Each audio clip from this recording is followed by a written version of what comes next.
It's owned by the Argentinian embassy. Argentinian. Oh, Davis.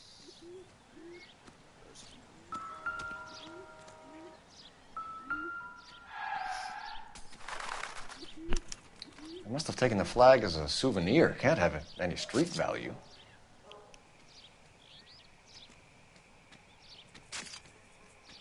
Imagine if there was some kind of a machine.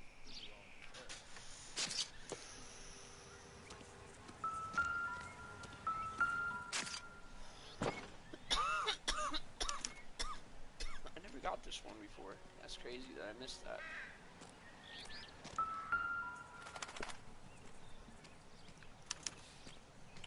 Stealing the wheels is for amateurs. The car ring would have stripped it in a warehouse.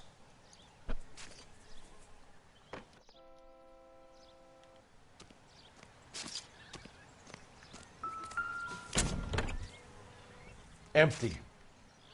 Wheelbarrow's empty. Why would a car be empty? Oh,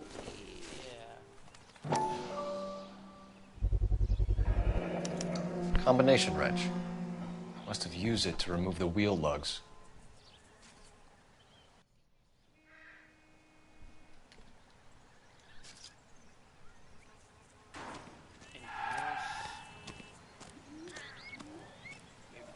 Bat.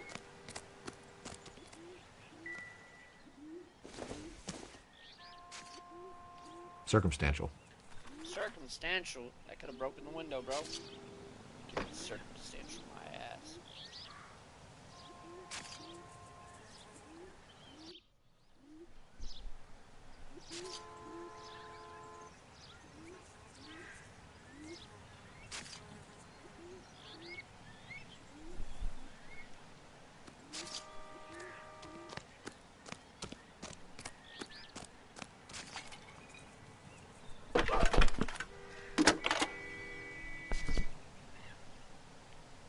Phelps, 1247.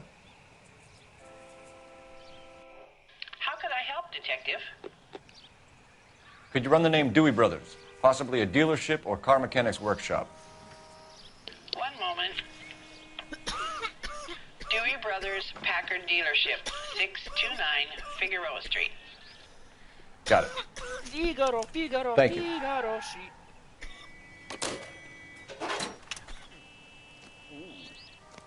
Let's talk to old man Jenkins. It was you. I know it, old man. Oswald Jacobs? That's right.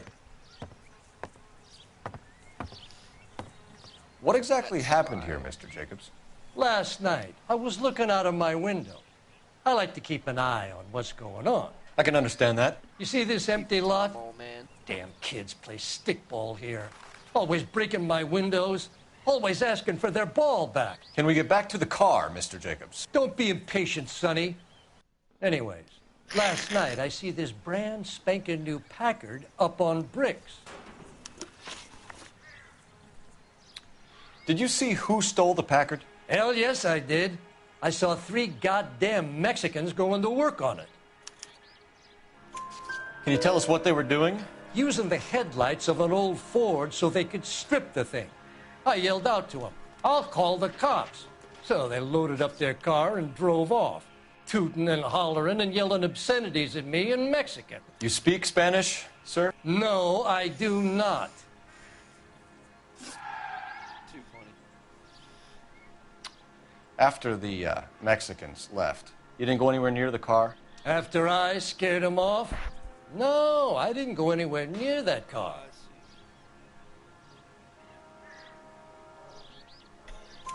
You went out to the car.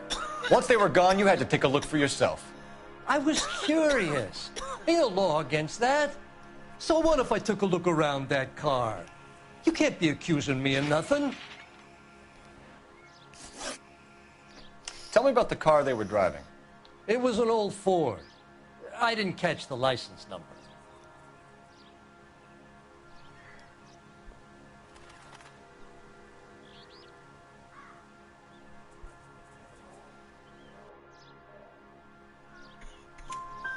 You look like the kind of guy who notices details. You're right there. The car was old, but it looked brand new. candy apple red paint job stands out a mile. What exactly did you see them take? They was working on the tires. That's all that was took. Ah.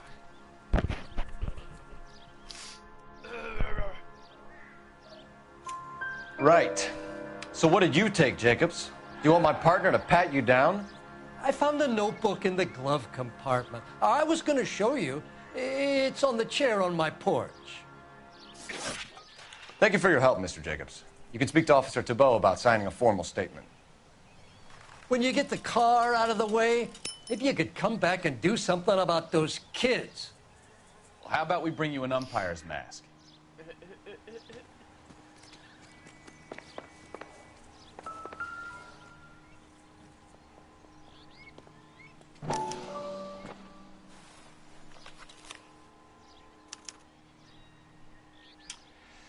Okay, so we have the owner of the vehicle, a degenerate. I'll run John Madsen by R&I.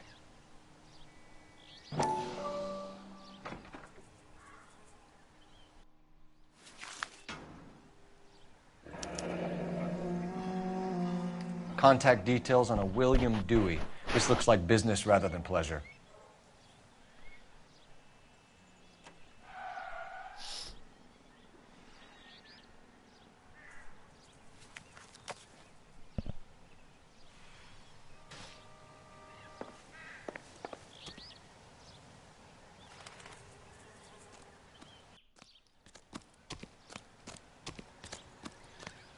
I think you already did this.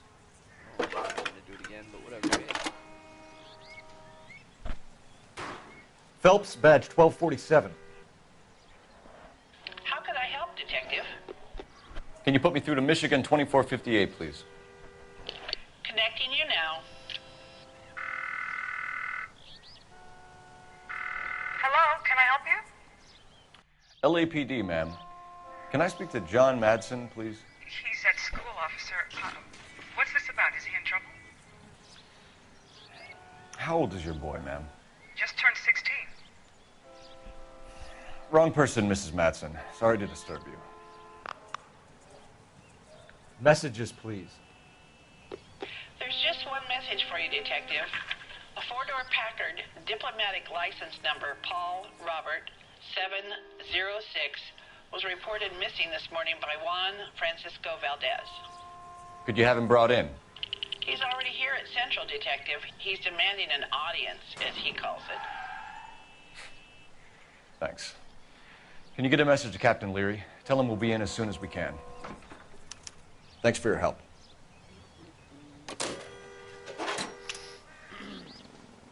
Can you cordon off this lot until we have the vehicle impounded? Yes, sir, Detective.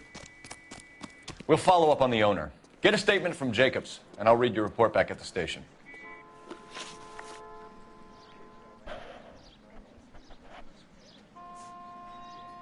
We can visit the Packard dealership or head back to Central and interview this Valdez character. Your call. I got friends work for the Examiner. About $5 for the exclusive.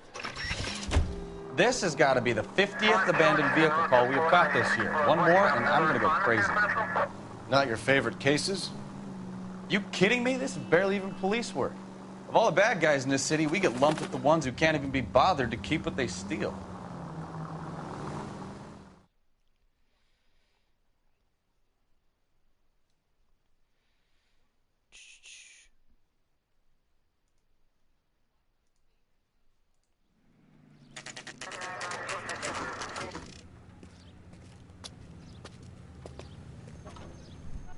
Do we have a Juan Francisco Valdez in for questioning? Sure do, Phelps. Your bird's an interview, too.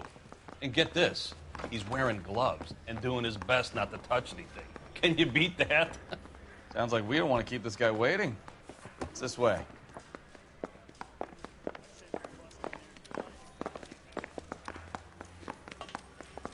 That's that cop. About time. Are you the senior officer I requested? I'm Detective Phelps, and this is Detective Bukowski. Have you any idea how long I've been waiting to speak with you? I am needed back at the consulate, and you keep me here like a common criminal. All right, friend. Let's take a deep breath and start all over again. Mr. Valdez. Consul General. I insist on my full title. Where did you purchase the car? My secretary and driver arranged the purchase. A disreputable place, Dewey Brothers by name. As soon as I can have it arranged, I will have my Hispano Suiza brought up from Buenos Aires.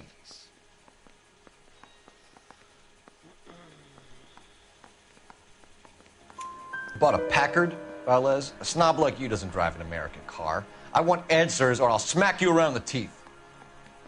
William Dewey offered me a substantial bribe to make a purchase at his establishment. It is not unusual to make this kind of transaction in the civil service. Tell that to the Argentine taxpayers. Consul General, we have located your car. Can you tell us how it was stolen? It must have been stolen from the consular garage. Terribly inconvenient, of course. I want the perpetrator soundly flogged. Unfortunately, we don't do that here, Your Worship. You have a pretty good idea who stole the car, don't you, Consul General? Are you going to tell me, or do I shake it out of you? There's no call for violence. I suspect a disgruntled boy from the car dealership. You have a name for this kid? Gabriel, like the archangel. I have no surname. So tell us about this kid, Gabriel. You had a run-in with him? Mecánico. A presumptuous young man who did not know his place. He presumed to ask me questions. We do a lot of presuming here in the United States, Consul General. It comes with the turf. You fuck young boys, Valdez. Are you a madman? This will cause an international incident. Oh, shit.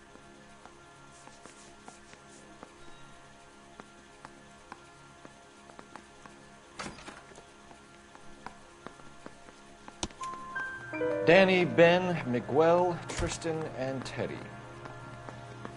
Full lips. Ring any bells?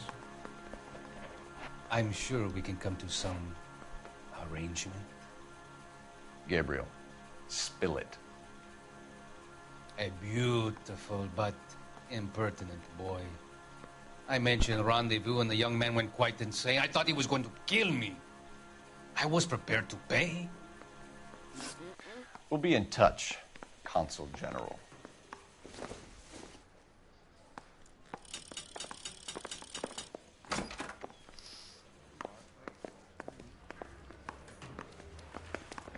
Finished with Valdez. Thank God. I'll get rid of him in a couple of hours.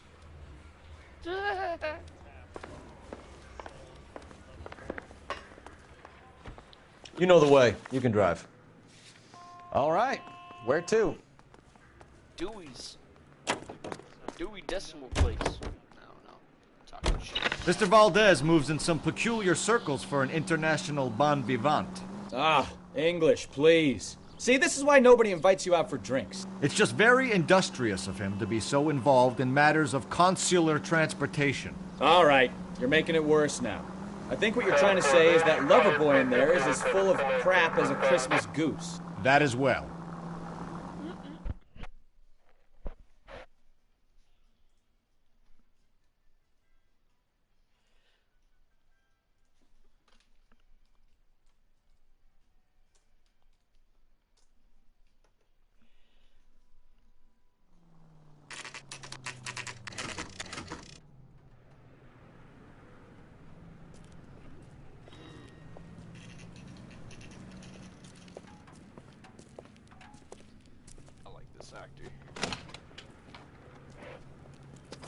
Don't tell me, let me guess. You were making your way past the lot, caught sight of the new model four-door, and couldn't help yourself. You could see yourself in that car and just had to take a closer look. Well, I can't say as I blame you. LAPD, Mac. We'd like to speak with the owner. That's me, William Dewey, proprietor, at your service. We're investigating the theft of a Packard belonging to the Argentine embassy. Are you missing a combination wrench? I don't know, Detective, but I know how we can find out. Follow me. Follow me. His freaking boxer sales bitches.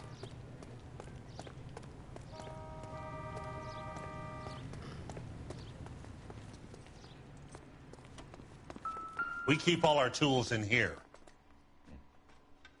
Mind if we look around? Be my guest. You sure you guys aren't interested in a new car? Huh?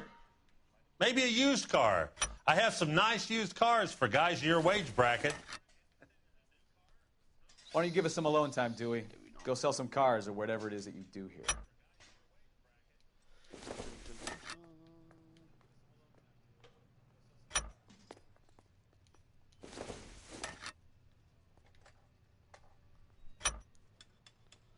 One left.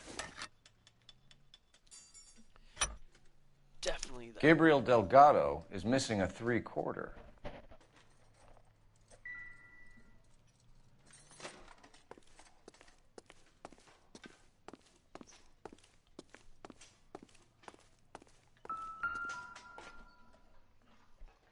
No good.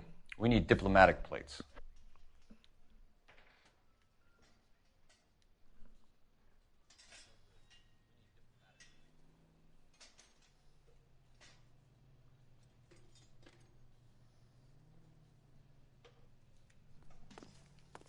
Dun, dun, dun. Anything else?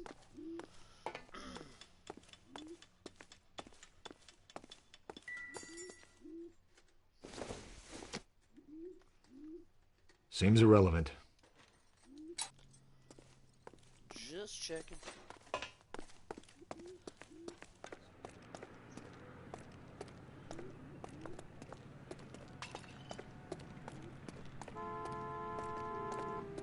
If you don't mind, we have a few questions. Packards are great cars, but this doesn't look like the kind of place favored by foreign embassies. How do you know Valdez? I don't know Valdez. The embassy bought the car. All I know is he must know a quality car when he sees one. Lies. Who's your way? And I know a shyster when I see one. You and Valdez are in this together. Me and Valdez? I hardly know him. Valdez wouldn't wipe his shoes with me.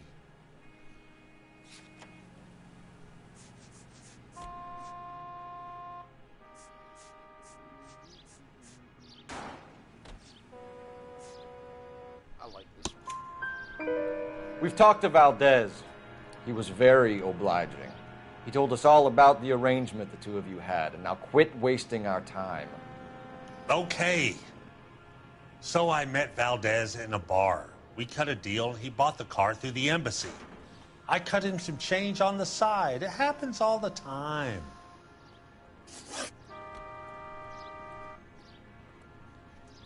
Where can we find Delgado? I don't know. Sure as hell isn't here.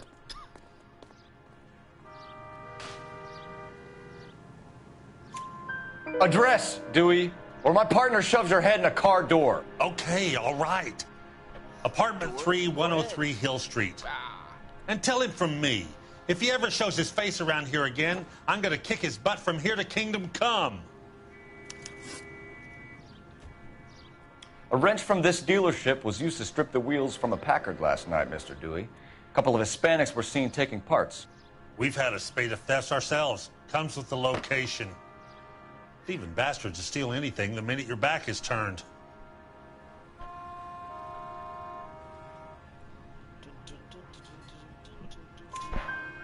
What are you hiding, Dewey? Spill it. You don't want the LAPD getting too interested in this place. So I hire a few illegals.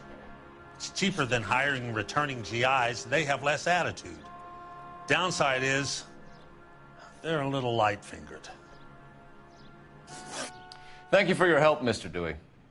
No problem. God damn that kid. I'm just an honest car salesman. Seems like you just don't know who you can trust these days. Going to movies, Dewey. You're missing your calling. Time to visit Gabriel Delgado. See how good his excuse is. We should take one of their cars just for shits and giggles, but we ain't playing no GTA. Can you drive to this one? So, where you want to go? I'm trying to do it without destroying anything. No. You read this story in the Examiner about the Navy developing three-dimensional movies? What's a dimension? You know, like a graph. Vertical axis is Y and horizontal is X. Well, that's clear as mud. Third dimension would be Z. So things would be popping out of the screen. That's ridiculous. Scare people out of the theater. In God's name would want that. I don't know. People scoffed at the idea of talkies in color, and look what we have now.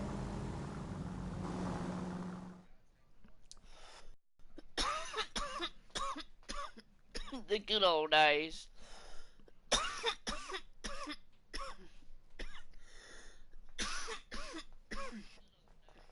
can smoke all you want inside your house. Or restaurants or airplanes.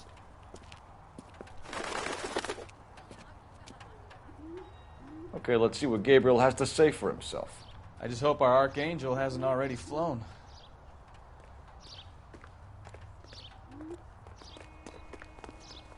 What the hell is this guy doing? Open the sesame.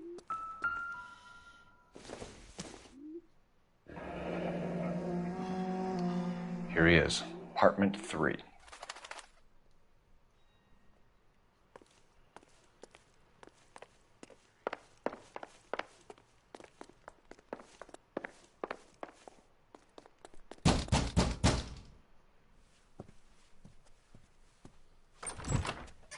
Yeah. LAPD, ma'am. We're looking for Gabriel Delgado. Gabriel? We're from the police. Policia, you understand? Yes, I understand. Could you come inside? What is your name? Ana Rodriguez. Is Gabriel Delgado here, Ms. Rodriguez? No. What do you want with Gabriel? Is he in trouble? Stay where you are, Ms. Rodriguez. We need to take a look around. But he is not here. I have told you. Check out the surrounds. I'll stay with the broad. Oh, chopped up. That was weird. So how far along are you, Anna? Souvenirs are a dumb move. Right. So how's it going to be when you go into labor and he's not around? It doesn't appear to be connected. You are wrong about Gabriel. He will be a good father. Already he works hard to provide for us. Unless you help us here, Anna, your little one won't be seeing Papa for a very long time. Difficult to tell whether it's the suspect vehicle from the scene. Certainly Gabriel's pride and joy.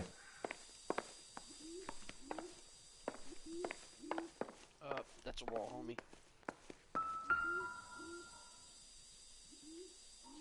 Serving breakfast for 2, Anna? You should have cleared up.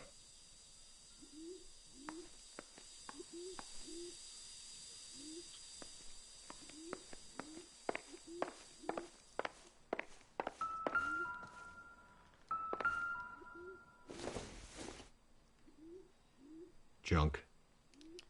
Baby names.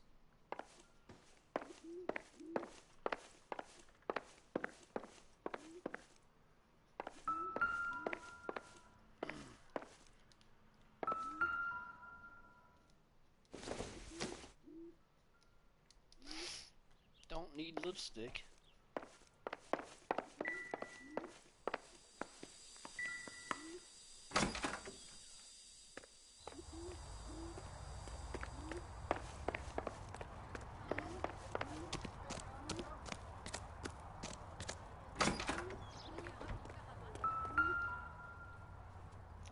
Packard wheels. It looks like Valdez gets his wheel back.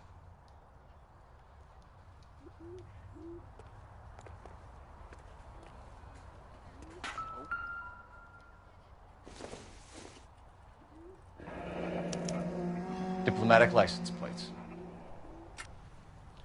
Trouble.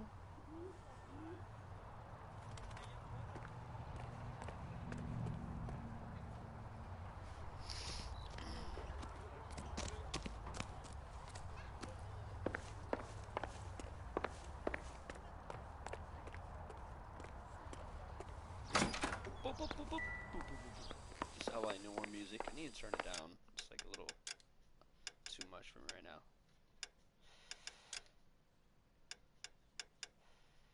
Lyrics, of course. Dialogue, of course. Music. Yep, there we go. It's like shattering as fuck. Still pretty loud, whatever. You're in serious trouble, Miss Rodriguez. But Gabriel is not here. I have done nothing wrong. Why did he steal the car, Anna? The customer insulted him.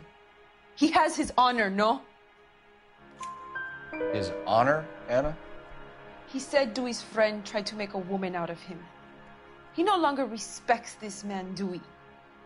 He took the car to show this maricón that he is a man.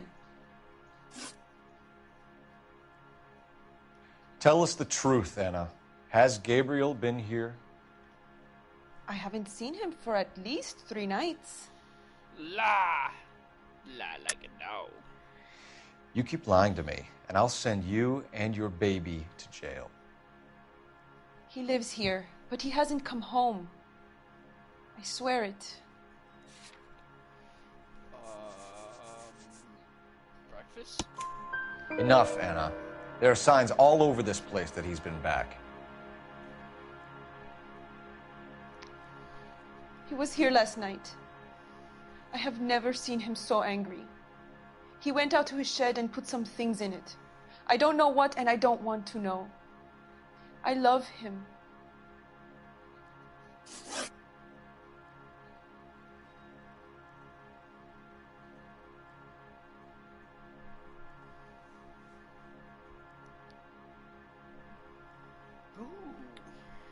We found a license plate matching our stolen vehicle in the shed. Add in the assortment of parts, and we can make Gabriel for a dozen other thefts. It's time to get serious, Anna. You must ask these questions of Gabriel. I know nothing of these car parts. Then tell us where he is! If your baby is born in prison, Anna, the corrections officers will take it from you. You will see your son or daughter through a metal grate for half an hour a week. The start line is on 1st and Santa Fe. There is a spillway under the bridge that leads to the river. Many policia have wrecked trying to follow him. We will put in a good word for you, Anna. As far as we're concerned, this sits with Gabriel. Start line? That sounds like a street race to me. It's gotten out of hand this last year. Let's get going. No wonder Delgado has such an eye for fine automobiles. We know where the kid is. Let's go stop these clowns and get them off the streets. A little late on that, homie.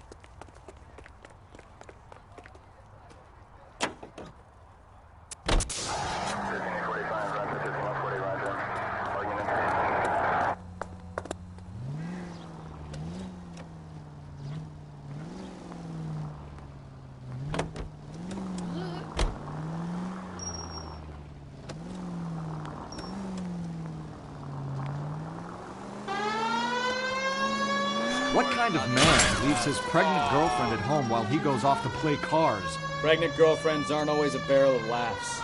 Everyone needs to let off a little steam. Some guys wouldn't come back home at all. Are you talking from experience? Quick as we shut one of these races down, another one springs up somewhere else. Kids used to steal cars to sell them. Come on, lady. Now they just want to wrap them around a lamppost. The next 16-year-old I have to peel off the sidewalk, you're calling the mother. I've had enough of those to last me a lifetime. Hate LA. I seriously hate LA. Goddamn.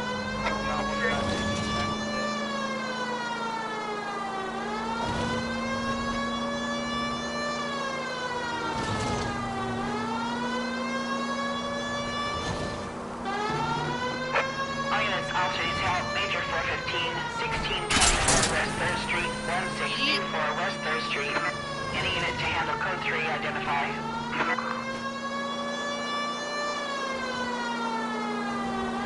Officer needs help, 103 and B.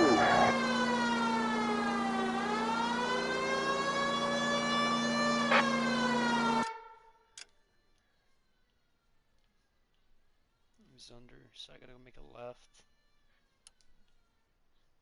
All units in the vicinity, citizen reports at 415 at the corner of Banning and Santa Fe. Suspect vehicles engaged in illegal street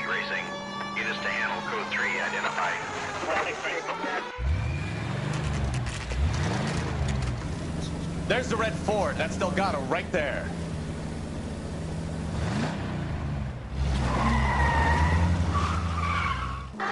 Quick! They're getting away! Phelps, 1247. Requesting assistance at 1st and Santa Fe. Reports of an illegal street race. I'm gonna find you! Stay on Delgado. He's getting away. You start, I'll finish it. Step on it, Phelps. Take him out.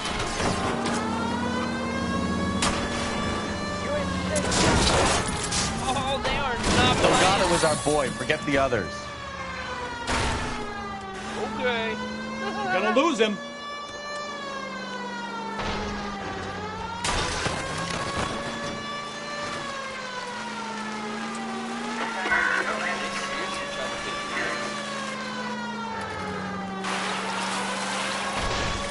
Enough games, Phelps. Take this guy out.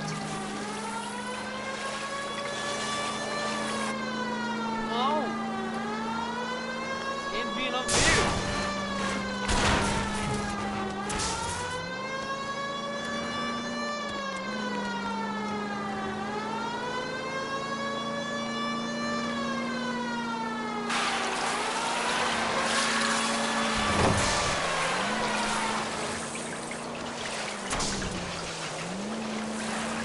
God damn it, Cole. Hold it steady. Come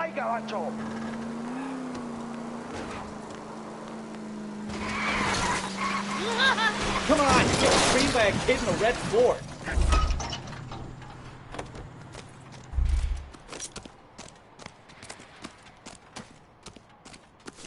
Gabriel Delgado, you're under arrest for grand theft auto. Fuck you, puto! You should speak to the maricon. Valdez, I shot him. Now who's the man? I should have burned his fucking car.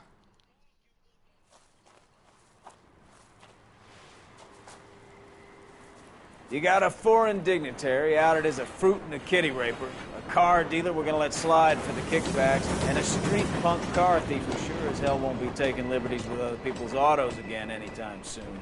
That, Detective Phelps, is not a bad haul. You keep your chin low and your hands high, and you keep bringing me clearances just like that one. That's textbook policing, and we need more of it in this department. He's the one who wrecked his own car. Like most idiots. Adrenaline gets to them all, I guess.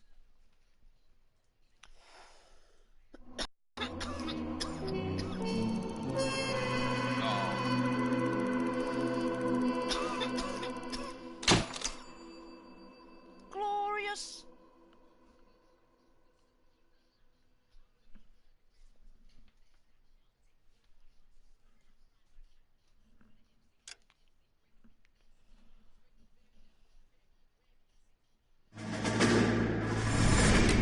You have any plans for weekend Liberty, Jack? My sisters have been working in Los Angeles in a bomber factory. They're coming down to visit. I'm meeting them at the station at 6. Good for you, Jack. Are they cute? They're my sisters, Hank. Attention! Final inspection before Liberty.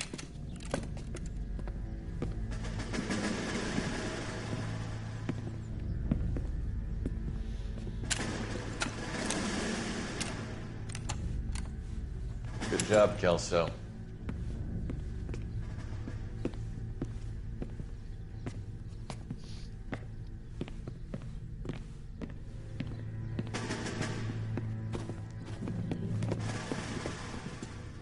Are we going somewhere, gentlemen?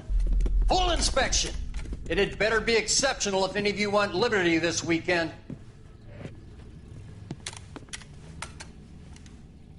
Kelso, this carbine. The bore is dirty. No, it isn't. Are you arguing with me, Kelso? Do what you need to do, Sergeant. You know the bore is immaculate. Weekend Liberty canceled. 2-day field drill. Clean this rifle. No. Do you know the penalty for insubordination, Kelso? Jack, don't do it. Forget him, Hank. He doesn't have what it takes. Are you two finished?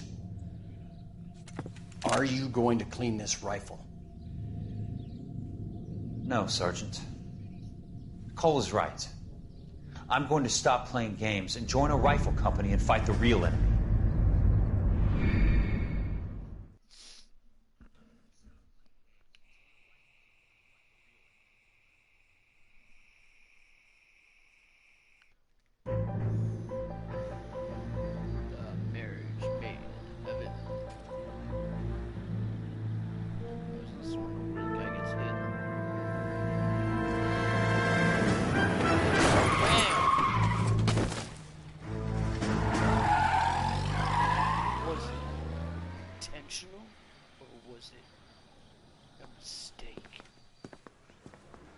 All right, gentlemen, I just got this handed to me. A hit-and-run felony at Ray's Cafe, 208 North Los Angeles. Got a patrolman on site. The coroner's on his way. Get down there, see if you can find any witnesses who can put a make on the car. That bum took a swipe at me. I put him down with my sap. I say we bust in there and find the guy. Let's go, homie.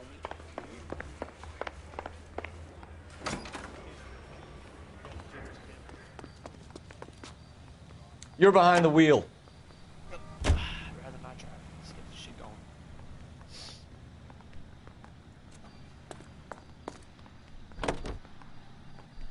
going. Looks like the DA is going to press charges.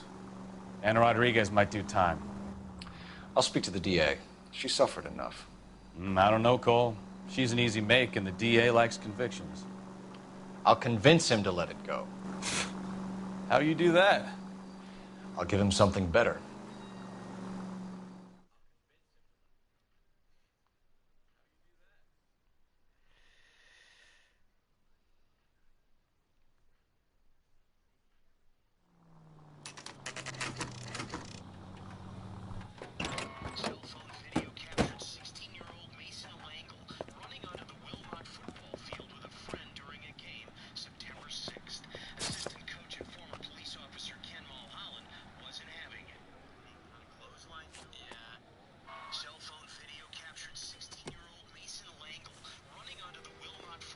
Detectives, over here. Damn.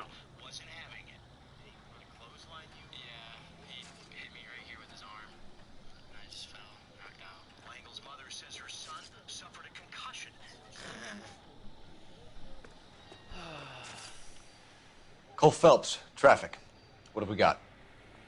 Thick as a white male, name of Lester Patterson. Walked out of the bar and into the street. Car hit over there, and he ended up here. Dead on impact by the look of it. Have you canvassed the area? The only one with anything useful to contribute is the young lady over there. She lives above the bar. Name is Shannon Perry. No, it's not a stage name. 24 years old, she left Kansas to follow the Yellow Brick Road. Is that so? We'll take a formal statement later. Right now, we're going to take a look around.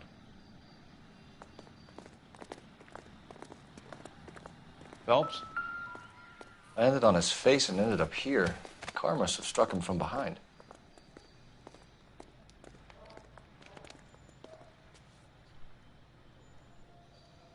Why am I going back to his face? He got nothing on his hands. Fuck all.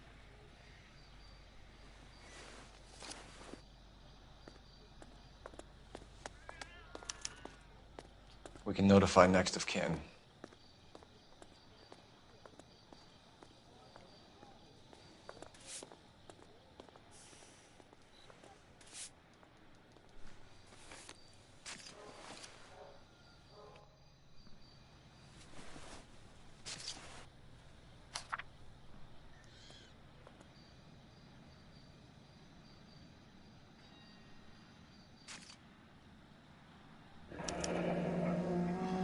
Addison has life insurance.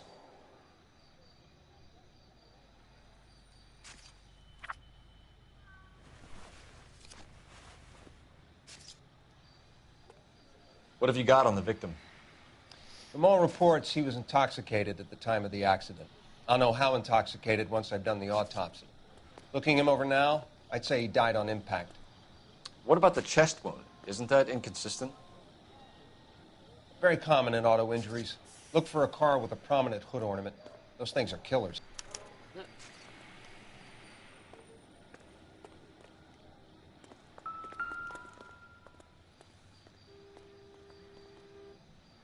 Body traveled a good 20 feet.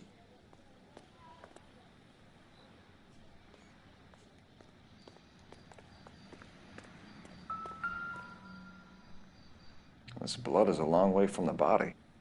Car must have been going like a bat out of hell.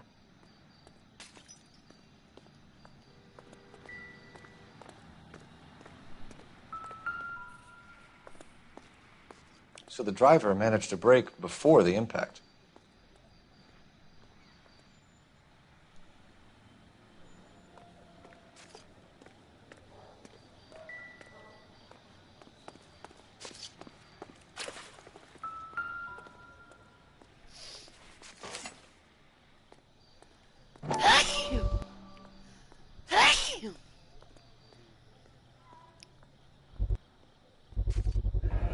knife covered in blood.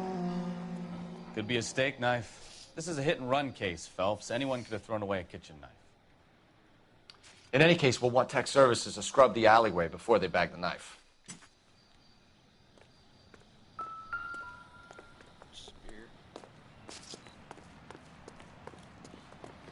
Careful where you're stepping, Phelps. I don't come down to the station house and tap dance on your desk.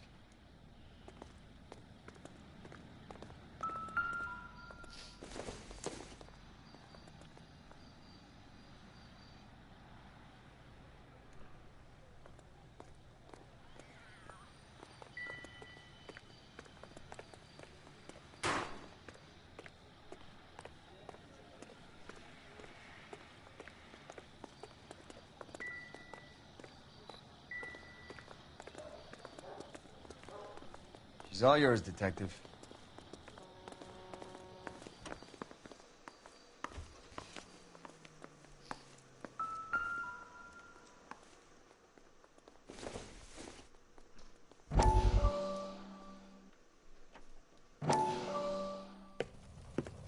Courtney, come in. Have a seat. Thanks, Doctor. How are you finding working at the clinic? It's, fine. Are you sure? Can I be honest with you, Doctor? I would hope so, Courtney. I was hoping that the therapy would be more beneficial. Treatment can, unfortunately, be very long-term. So many of the patients here are addicts, Doctor. Many of them have been for years, Courtney. In the past, these people were condemned to sanatoriums.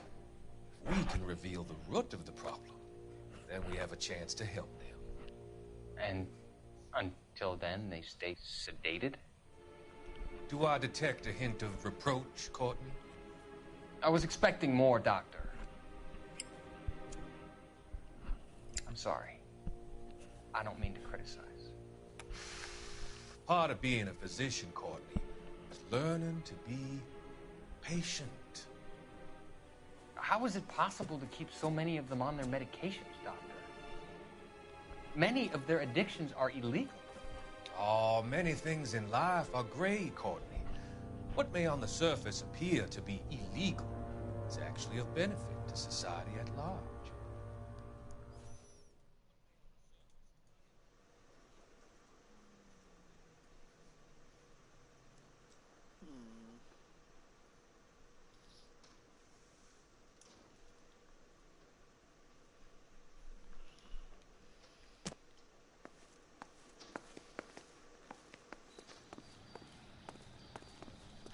Miss Perry? Yes? I'm Detective Phelps. This is my partner, Detective Bukowski. Can you tell us what happened? Well, I came to the window because I heard people arguing downstairs. Then what happened? I saw a car hit that poor man and knock him down the street. What kind of car was it? A dark red Lincoln Continental. Did you see the license plate? Only the first three letters, I'm afraid. 3C8.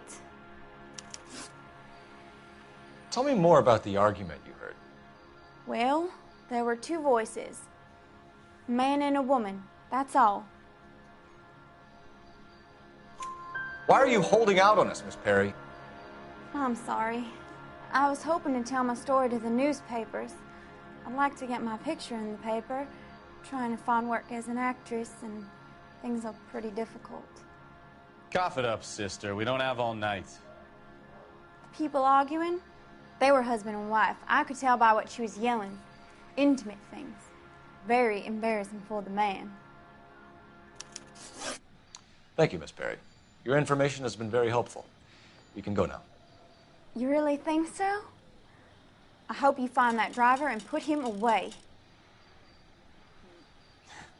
You certainly got away with the dames, Phelps. Give it a rest, Bukowski. Let's see what the patrons have to say. I'll take the bartender. You work the rest of the room. I'm Detective Phelps of the LAPD. How can I help, Detective? Your name would be a good start. Dudley Lynch. Hired help. I run the place when the owner ain't around. Where is the owner? He stepped out. Somebody had to take Lorna, Mrs. Patterson, home. What can you tell me about the accident? Not a lot. It was busy in here, and all I heard was the impact.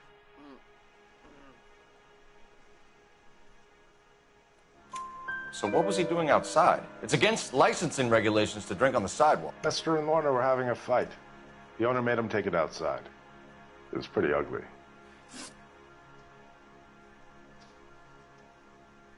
Do you know the victim? Yeah. Lester Patterson. He's a regular here, or he was. Not one of your favorite customers? Lester was special, but not my kind of special.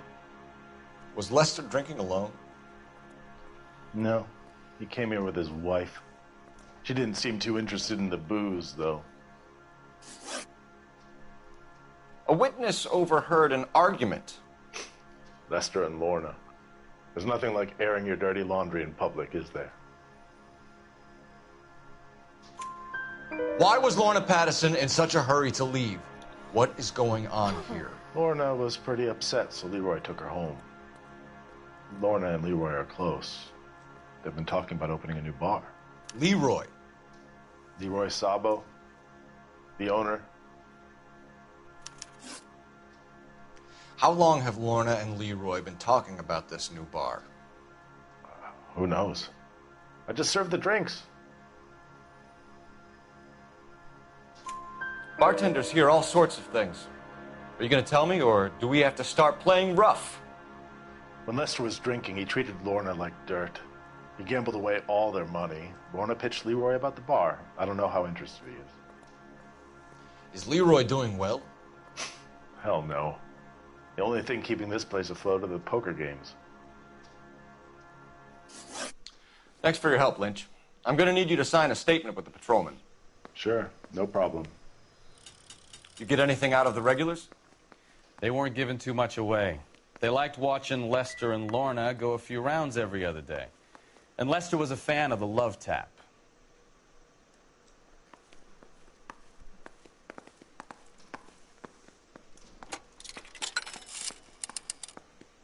Operator, give me dispatch. Putting you through now. Phelps, badge 1247. How could I help, Detective? I need to run a partial license plate, 3 Charles 8. Cross-check possible Lincoln owners. Suspect vehicle is a red Lincoln Continental. Just a moment, Detective. Only one possible make on that license. Registered to a William Shelton, 738 West Temple Street. Thanks. Looks like we caught a break on this one.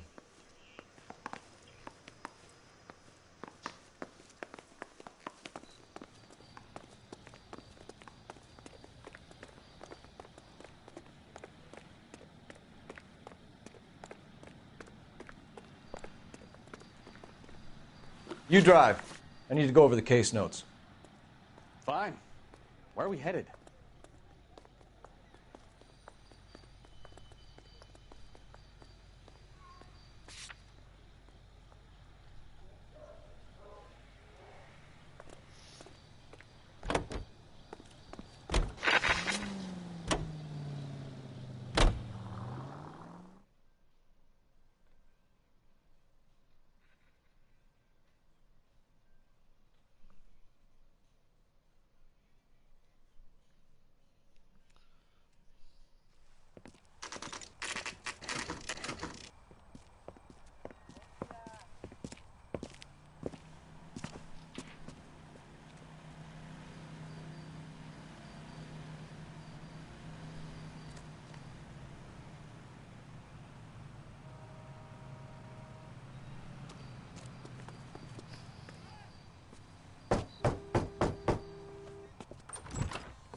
Yes? Hello? Mrs. Patterson. Is this about my husband? We're investigating the incident, ma'am. I see. Come in, won't you?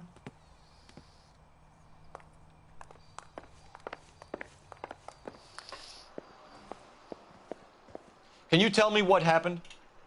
What's to tell? He got hit by a car and now he's dead. You don't appear to be too upset about the fact. Lester and I met on a furlough in '44. We got married that weekend. People don't understand it now, but that happened a lot back then. I see. So you probably did well to stick it out this long. What's that supposed to mean, mister? I think it's about time you left. I have someone here, I and beg your pardon? You're gonna have to run that one by us again, sister. It's okay, Lorna. I'm Leroy Sabo. Well, well. Nice to see you're comforting the grieving widow, Mr. Sabo. All right, wise guy. Do you have any intelligent questions you would like me to answer? You can confirm Mrs. Patterson's story. Lester lost at cards. He was kind of hard to control when he lost his temper. He turned without looking and walked right out in front of the car. It wasn't good. What's your relationship with Mrs. Patterson, Mr. Sabo? We're friends. Good friends. You expect me to believe that? Look, I was filing for divorce. Mental cruelty. Lester could be a mean son of a bitch. And Lester knew about that? No, I hadn't told him. Well, hasn't this worked out well for the two of you? I feel almost bad for busting in on this little rendezvous. How did the car come to hit Lester? He walked straight into the path of an oncoming car. You expect me to believe that, Lorna. It's all very convenient. Gambling for Lester was like the needle for a hophead. He was yelling at me. He was yelling at the whole world. Kind of felt sorry for the driver. Poor guy had no chance.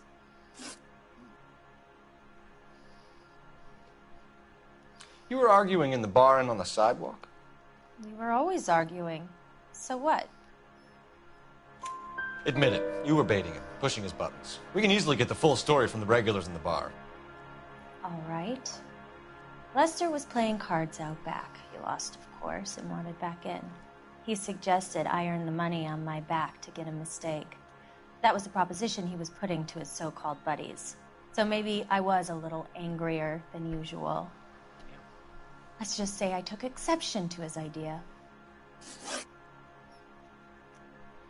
The bartender said that you and Leroy were planning to go into business together. Can you explain how you'll get the money to do that? I have a little money saved away. You're being economical with the truth, Lorna. You want to back that up, little man? You increased the premium on Lester's life insurance. GI insurance policies have a $10,000 payout. It was Leroy's idea. Lester lived on the edge. He was always getting into fights, crack games, pinochle, you name it. Turns out it was good advice. It speaks to motive and premeditation, Lorna. You're forgetting the hit-and-run detective. You and Mr. Sabo have an interesting day. I'm sure we will, officer. Now, if you could both just leave. We're leaving, ma'am. Sorry for your loss. I can see what a tough time you're having with all this. The sarcasm is real.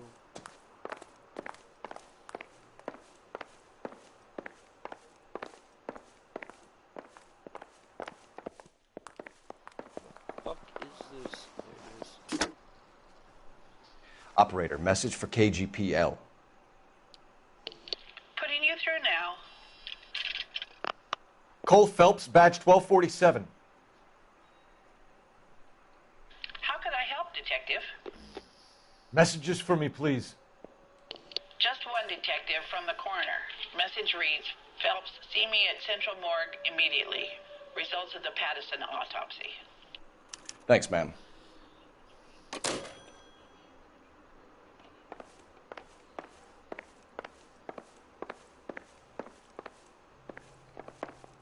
Let's go. You know the way. You can drive. Do we know where we're going? Yes.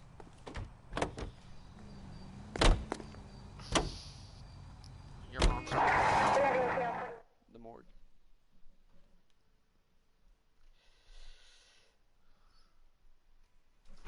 just gonna get a drink.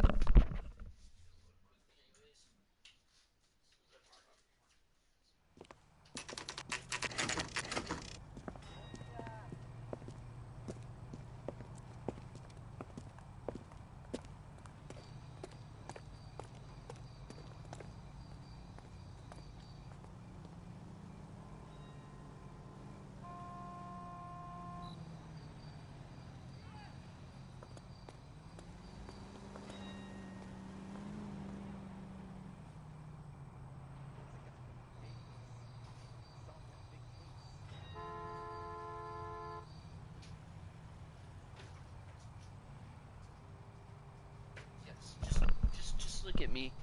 What are we waiting for? Cause I'm waiting to get a drink, homie. Don't rush me.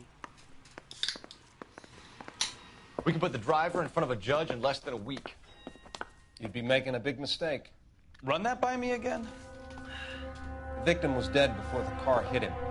2 puncture wounds to the right side of the thorax. Second puncture reached his heart. You're kidding me. Been doing this job 23 years, son. No one's ever laughed at one of my jokes. He was stabbed to death? Long, sharp knife. Length of a bayonet. We found a knife in the alleyway. Where is it now? Was it bagged? By Patrolman Kaplan. Perfect. I'll get you a definite match. Jesus, we got him. Murder 1. We were right there and they tried to stare us down. Now they'll both get the gas chamber. We have the knife, we have the coroner's report, and I bet we could roll Sabo as a witness. Let's bring her in.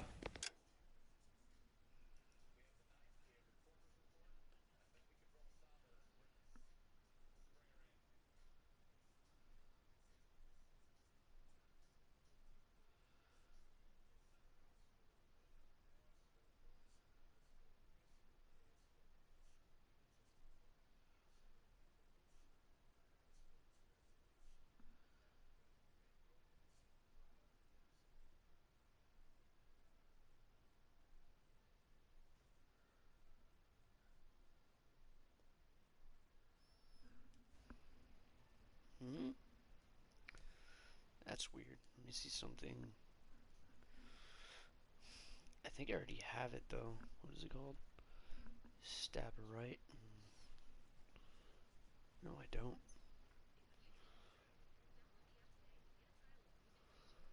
Straight dope, golden boy, stab her right. Yep, there it is. I did get it. Okay.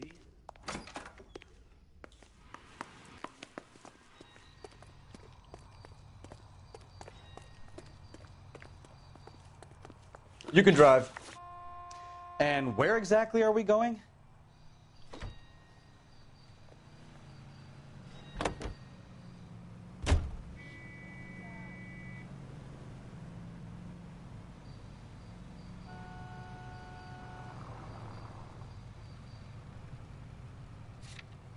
I'm going here. What's the point of going? 7825, code 6.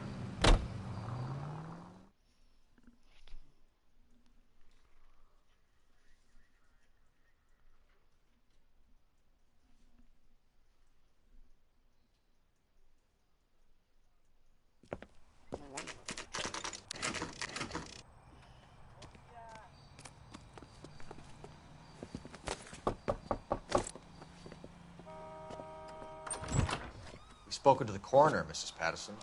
He confirmed your husband's cause of death. We'd like you to come downtown and answer some questions. It wasn't me. It was Leroy's idea. Leroy stabbed him. I had nothing to do with it. Where is Leroy now? He's in the bedroom. You're very good, Lorna. Put the gun down, Leroy. If you do something stupid now, you don't stand a chance in front of the grand Nice of jury. you to give me up, sweetheart. All that whispering in my ear, telling me how we had to get rid of him, how good it could be, all the money we could claim, all that planning, how to get him into the street, how to make it look like an accident. For God's sake, you had Leroy, all shut the up! bases covered, baby. I have nothing to do You with it. think I'm gonna fry for you, He's a Lorna? crazy man. Shoot him. Shoot him, for God's sake! It's too late, Sabo. Why the hell did I climb over a fence I didn't need to climb? Sabo, stop or I will shoot! And then there was none. Ah! Last chance to surrender, Sabo.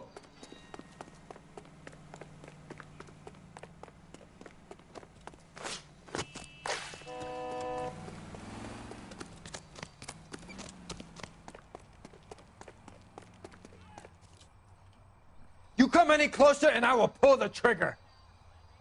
How long do you think you can hold out?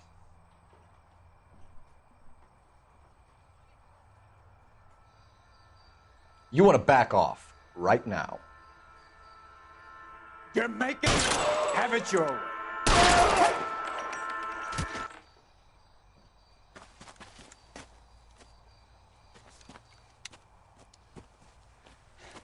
You look spooked, Phelps. I thought you'd been under fire before. It never gets any easier, Bukowski.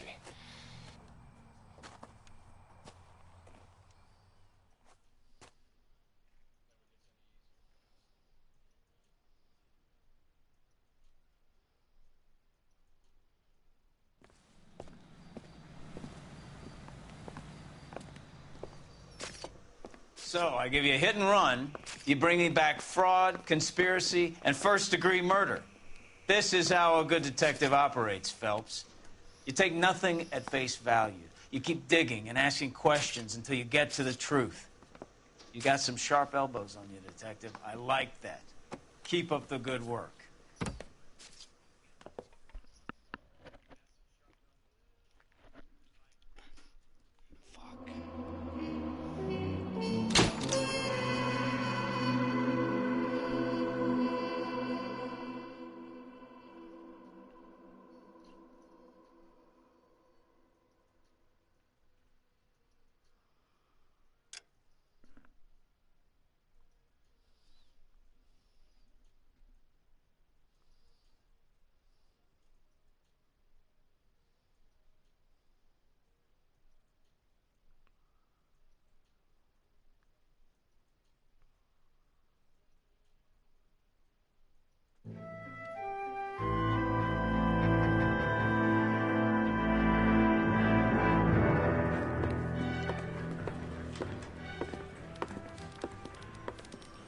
Phelps, Bukowski. Beat cop says he located a green Kaiser Fraser from the hot sheet. Address is 6 West 2nd Street. Get over there, see what you can find out. Go on. Sorry to inconvenience you. We're on it, Captain.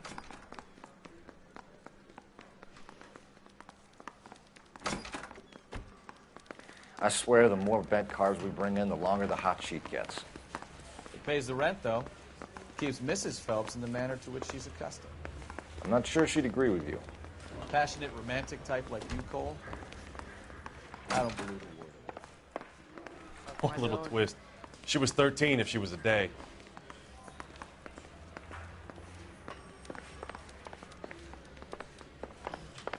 There we go. Can you drive to this one?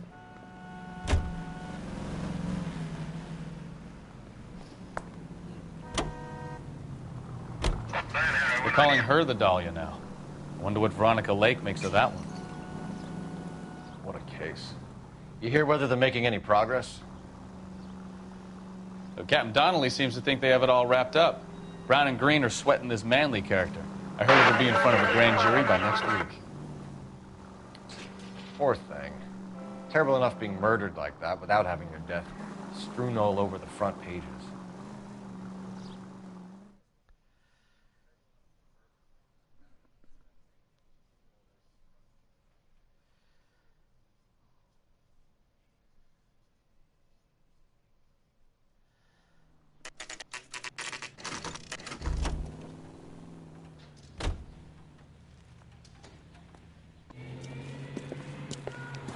That's the car, Cole. Just pulling out of the drive.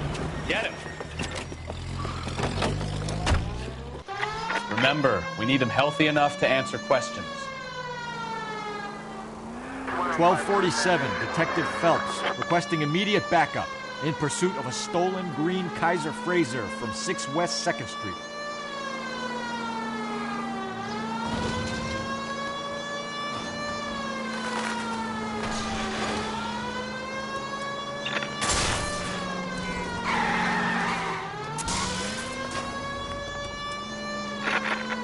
Enough games, Phelps. Take this guy out. Come on. That was for sure a heavy hit.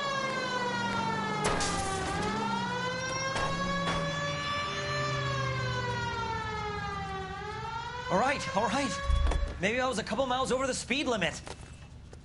Get brace out of the car now. Call it in. Why did you run from us? I saw a big car in my rearview mirror with two tough guys bearing down on me. What would you do? What's your name? Cliff Harrison. You're under arrest. For what? What are you talking about? Nice try. I'm talking about the car being stolen. You're out of your mind. I bought the car, and I've got the paperwork to prove it.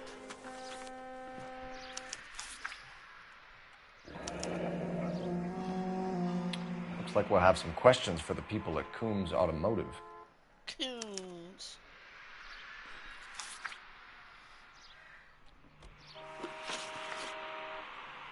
You purchased this car from Coombs Automotive Company? Yeah, that's right. And the ownership papers? From the same place.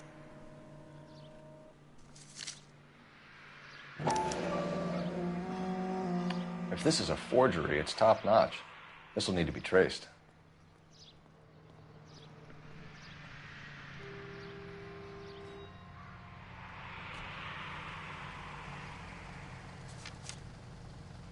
No, sir.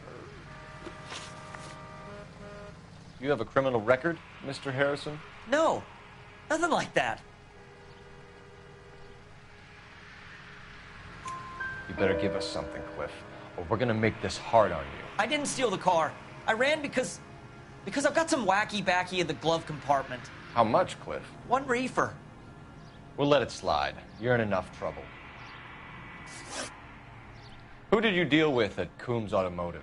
The owner, Richard Coombs. This guy. And he made out the bill of sale personally? Of course he did. He kept a facsimile for his records. Check with him. We're going to get to the bottom of this, Harrison. Until we do, you're going downtown. You gotta be kidding me. I'm getting arrested for buying a goddamn car? If everything is legit, Harrison, you'll be out soon. Until then, if I were you, I'd keep my mouth shut. Bag his possessions as evidence and have him arraigned for Grand Theft Auto. Right, Detective. Do you know who my father is? We need to get to Coombs Auto and check out Harrison's story. You're behind the wheel. Where are we going?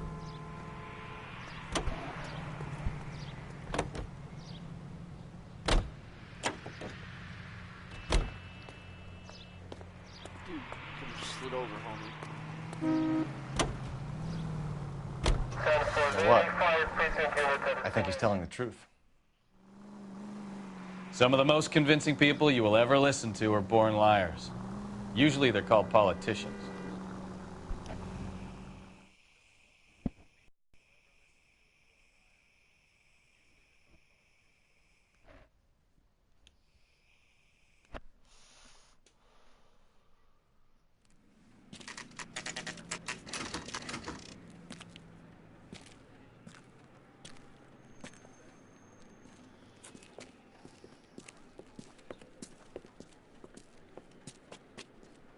Not another step.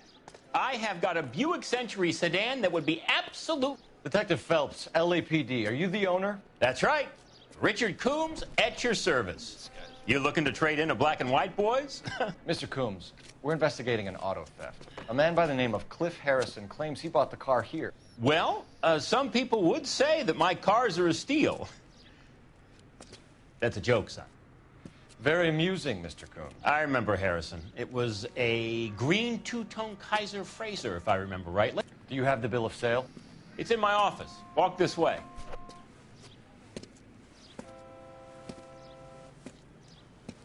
That's a joke, too, son. Phelps, you mind if I shoot this guy? He's getting on my nerves.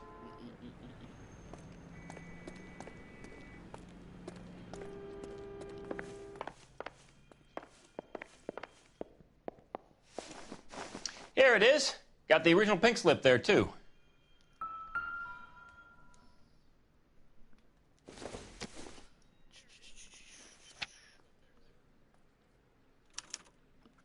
Gene Archer. 146 North Fremont Avenue.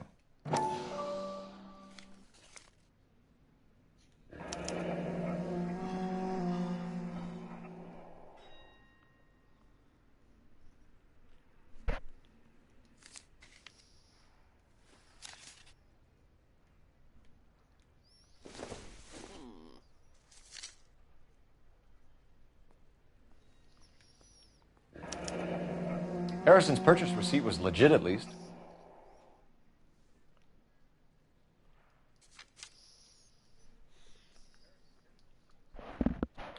We have a couple of questions. All right, fellas. Shoot.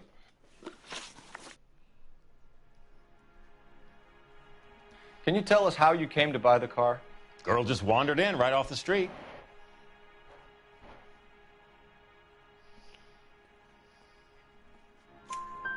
Nothing unusual about the car. Not really my usual type of vehicle. The price was certainly right, though. Nice girl, but about as sharp as a bag of wet mice. Did you pay with check or cash? A check. She wanted it made out to cash, but I insisted. Man has to watch his cash flow. What name? I made it out to Gene Archer on the Bank of Arcadia. Can you describe this Gene Archer? Brunette, maybe 25, 26. Little on the plump side, but not bone ugly. Dick. What was your impression of her? Kind of harried and harassed. In a hurry to go somewhere, but no place to go. You get to know the type. Do you know anything about the company that prints these pink slips? Nope. Should I? It isn't exactly my business. It says Marquee Printing. You've never heard of them? Marquee. Sure. They do all the government red tape. You'll find the place down on Aliso Street near San Pedro.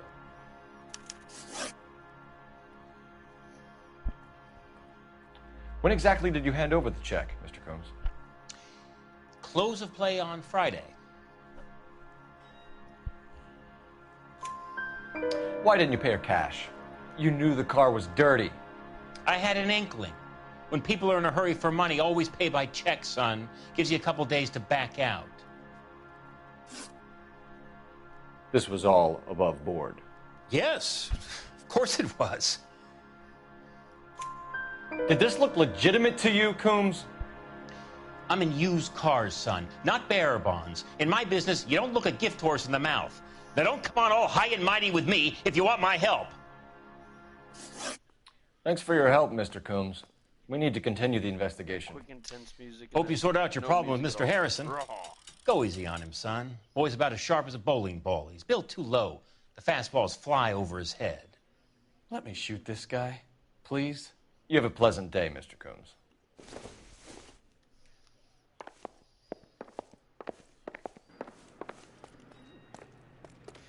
Well, Harrison might be off the hook, but we can still run an APB on Gene Archer. Get on the horn and call it in.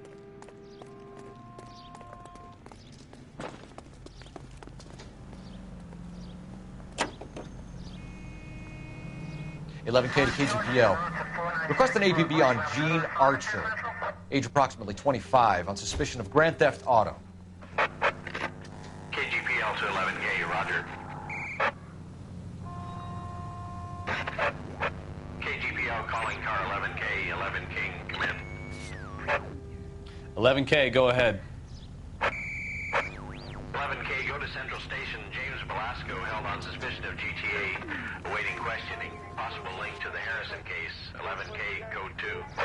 Roger that, KGPL. 11K out.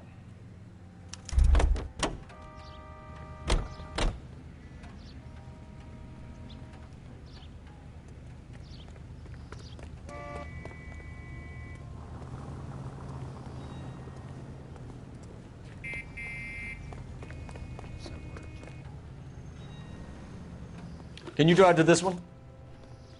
Fine. Where are we headed?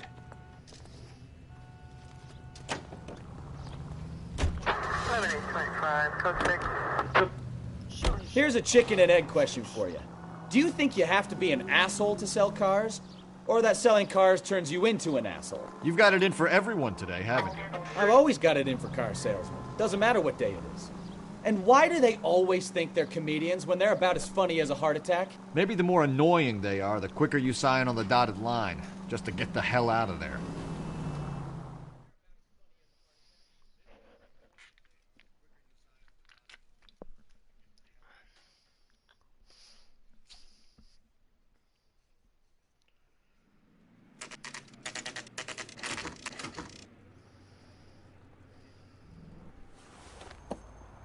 Empty.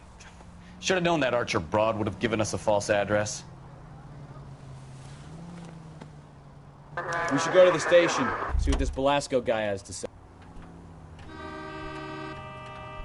You drive. I need to go over the case notes. Do we know where we're going?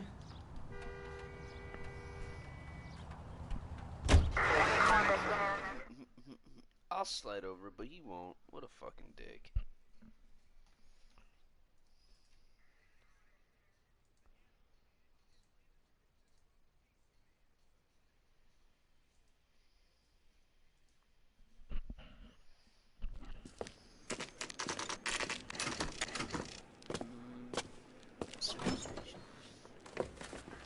Detectives, Belasco is prepped and ready in 2. Another stolen car with legit papers. Thanks.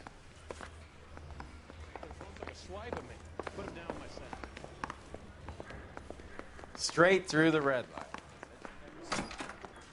Crummy bastard. James Belasco? I want a lawyer. It's my car and I got the proof right here. Take a look for yourself.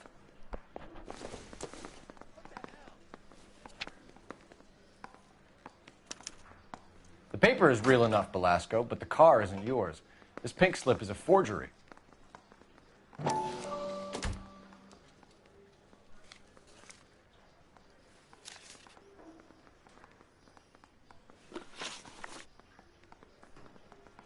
Where were you taking the car, James? Blow it off, greenhorn. You'll get nothing from me. You're a two-time loser. If you don't give me something, I'm gonna ask the DA for the maximum. You're looking at 10 years, Belasco. Kiss your youth goodbye. I want a deal. Keep talking and we'll see what sort of deal you're worth. My job is to drive the cars out of state. Nevada, Arizona, sometimes New Mexico. With the paperwork they provide, it's normally a breeze. Does the name Jean Archer mean anything to you? Nope. Never heard of her.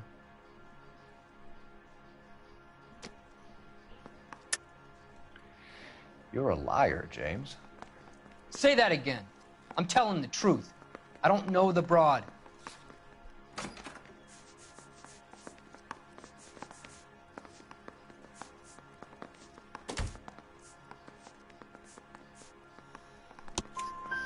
So that's why you both have the same address printed on your pink slips. She's a mule for these stolen vehicles, genius. Same as you. Jesus. All right, I know her. Stupidest broad I ever met. Always cooking up crazy schemes. I don't know why those guys use her. You happy now? What happens to the cars once they cross over the state lines? I don't know. I just deliver them. Give me something, Belasco, or I'll take you back to the cells and tell the whole station you're a child molester. How long do you think you'll last? Okay. I hear you. The cars get sold in Chicago or back east. Sometimes I bring back cars coming the other way. Where do you pick up the cars, Belasco? Warehouses. Mainly in East downtown. An address, Belasco. You want my help with the DA? Cough it up, now. A place on Industrial Street. I don't know the number. You're gonna help me out, right? Keep talking, kid, and we'll see what we can do. All right, James. We're gonna check if this information is worth anything. And if it is, I need your help here, pal. If it is, then we'll know you're a man of your word, and so will the DA. You're Phelps, right? Yes, I am. Look, can we do this later? I'm in the middle of it. Ray Pinker. I'm with Technical Services. The pink slips are all real. Yes, we know that. There's only one company that prints them in California, the Marquee Printing Company. They've confirmed that the numbers are legitimate. You've checked them out? Sure. They're on Aliso Street, near the corner of San Pedro. The guy I spoke to was Lightval. Gordon Lightval. Here, I wrote it down. Thanks, Ray. This is a great lead. We'll get down there as soon as we can.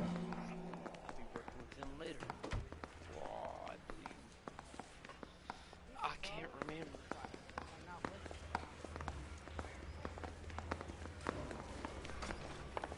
Phelps, your GTA suspect, Gene Archer, spotted by a patrolman. Western Union office, 253 South Hill. Less than a minute away down the street if you run. Go! She won't hang around.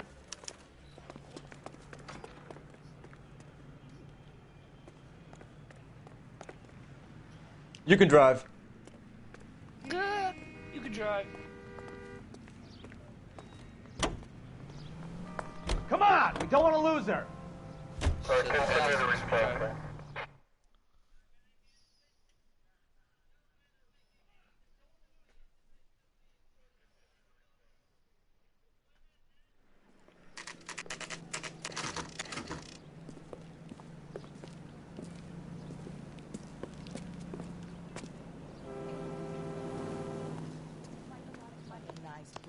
LAPD. We'll take it from here. God damn it.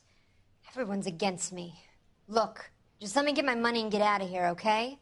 You look like a leprechaun. You look sweet. How about giving a girl a break? A dumb leprechaun. That could be very nice. I'm afraid I can't do that, Miss Archer. Stefan, call for black and white.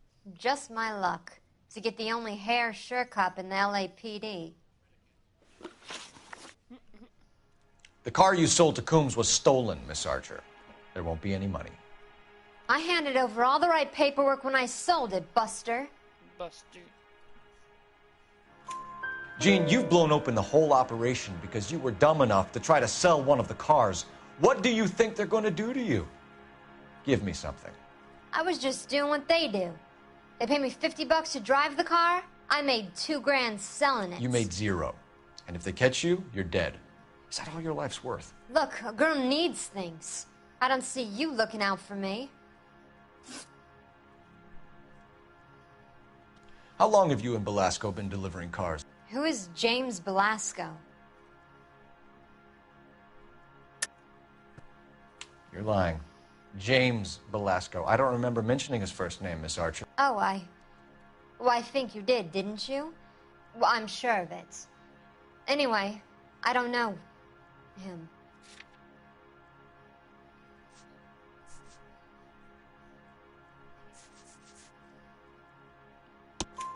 You aren't sharp enough to lie to me, Gene.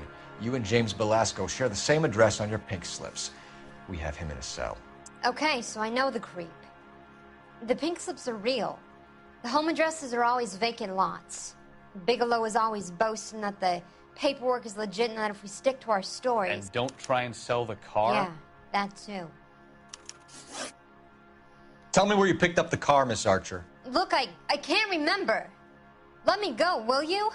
Please. What have I got to do? Trying my patience here, Gene. I'll have the reporters down here and have your picture in all the papers. You'll have nowhere to run. All right already. I get the message. I pick up the cars from a guy named Bigelow.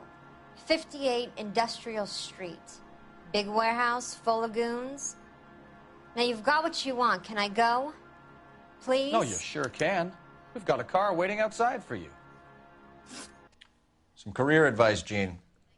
Get out of crime. Marry someone boring who has money and will find you captivating. Is this guy for real? He takes a little getting used to, but yeah, he generally means what he says.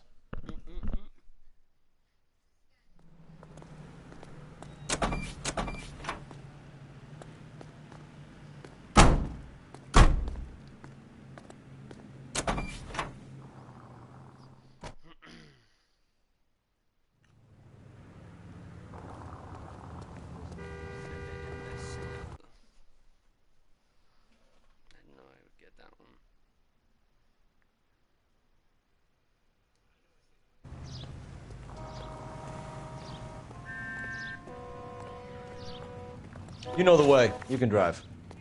And where exactly are we going?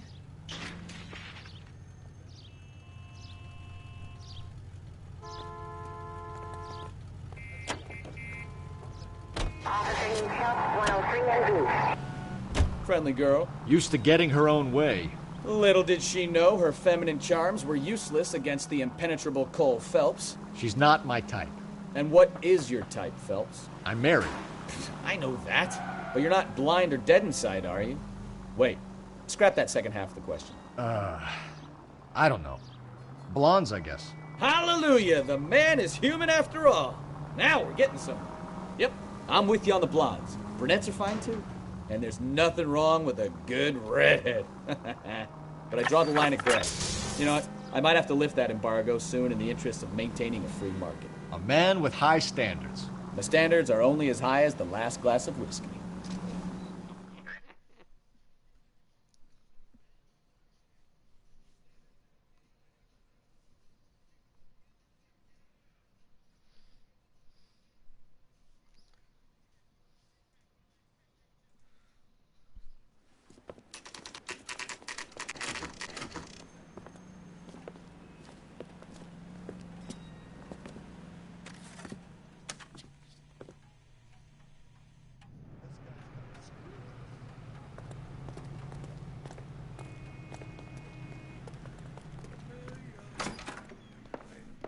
And what can I do for you, gentlemen? I'm a traffic detective from Central Division. Who's in charge here? I am, Gordon Lightfall. What's this about? We understand that your company prints California vehicle titles. Yes, I have the government contract to print pink slips. I've done for some years. Have you had any goods or equipment stolen recently? We're running up against stolen cars with seemingly legitimate paperwork. Not recently. Have you ruled out forgery? There's no shortage of talented artists in this town. We'll keep it in mind. We have some questions for you, Mr. Lightfall. Mr. Lightfall, we're currently working 2 auto theft cases. Do you know anything about a car theft ring? Certainly not. Why would I get mixed up in a thing like that? We have suspects with legitimate pink slips that were printed here, Lightfall. You better give me something before I bring the whole department down here. Don't be hysterical, Detective. As a matter of fact, we had a similar problem a couple of years ago. A number of used car lots were selling blank documents to a criminal organization. Do the names Cliff Harrison and James Belasco mean anything to you? No, they do not. Harrison bought his car from Coombs. The pink slip looks good, and that points the finger here. Do you have any employee trouble? No, I don't. They've all been carefully screened. Look, now that I think about it, the name Coombs sounds familiar. I think they may have been involved in stolen documents in the past. Do you have a delivery ledger, Mr. Lightfall? We would like to cross-check against the Coombs Automotive Emporium. It's a little out of the ordinary, Detective. I'm not sure I can share those sorts of records. Hand it over, Lightfall. You don't want us having bad thoughts about you, do you? Very well, but this really is irregular. Over here.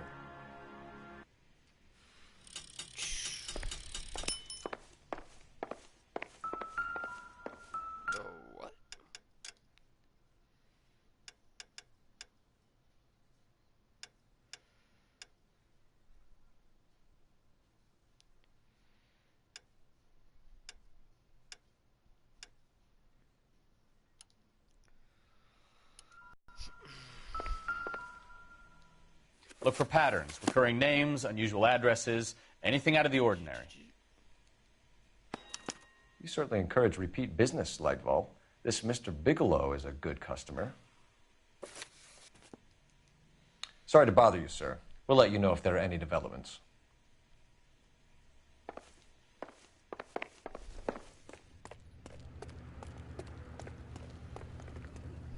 Can you drive to this one?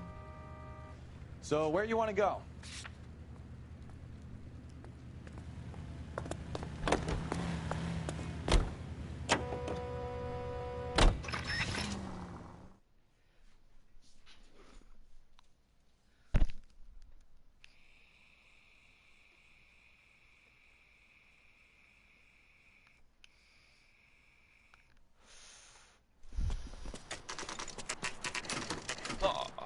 State Street, 421. Why couldn't it just be 420? We should call for a couple of black and whites. Big Fleischer down here. I thought you Marines were gung-ho, Cole. You have a 45. Don't you ever want to use it? I'll take the back. Just give me a few seconds to get around there.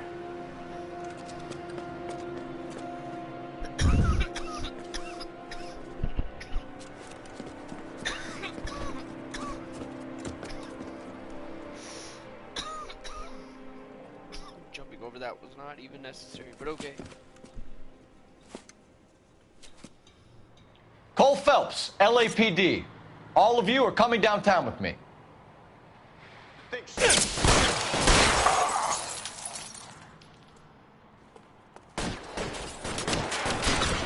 Reinforcements are on the way.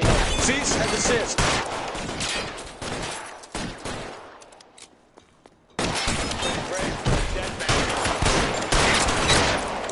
Throw out the guns. Put holes in you, asshole.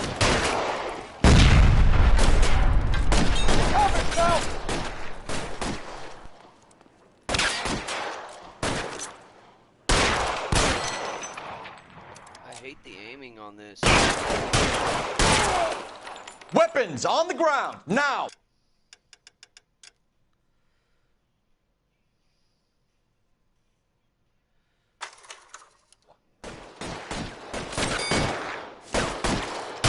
Clear! Go!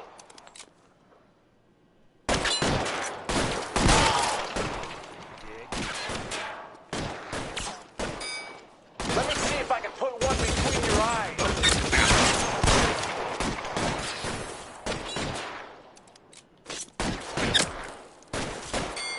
I got you now.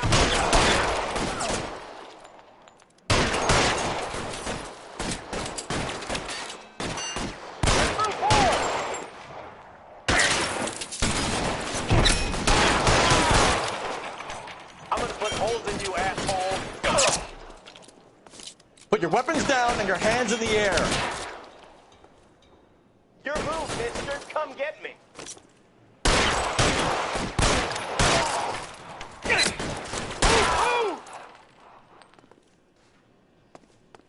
Let's clear the top floor. I don't want to get drilled in the back on the way out. How long do you think you can hold out?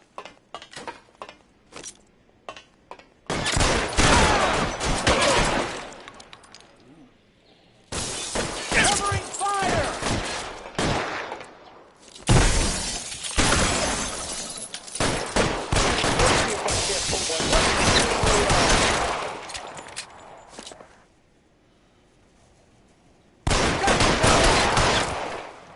Try the door at the end. I heard something. All right, don't shoot! Keep your hands up. Watch him, Bukowski. He doesn't move until I've tossed this place.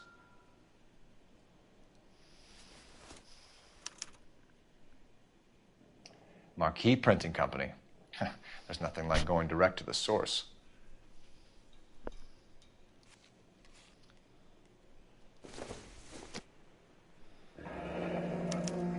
Betting slip. Looks like Mr. Lightfall has been on a losing streak.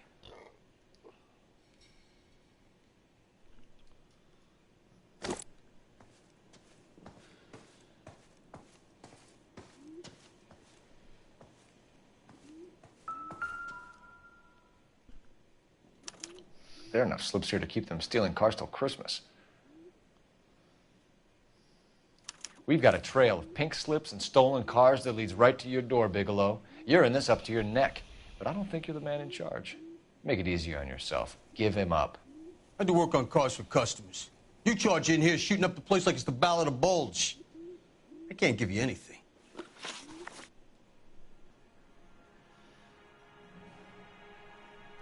We know about marquee printing.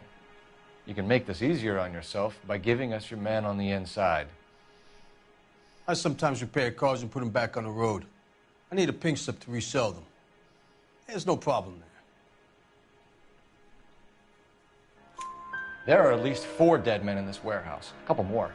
Punks won't make for that much extra paperwork. We'd be doing the legal system a favor. Okay, tough guy. I get the message. Lightfall. The guy who runs Marquee. He's the big shot. He likes to spend big at the track. He owes people. Lightfall, the guy with no luck at the track. Tell me about him. It's one of the guys lying over there. You're right. He has no luck. That's the best lie you can come up with, Bigelow? Hey, would I lie to you, Detective? I'm not exactly in a good position here now, am I?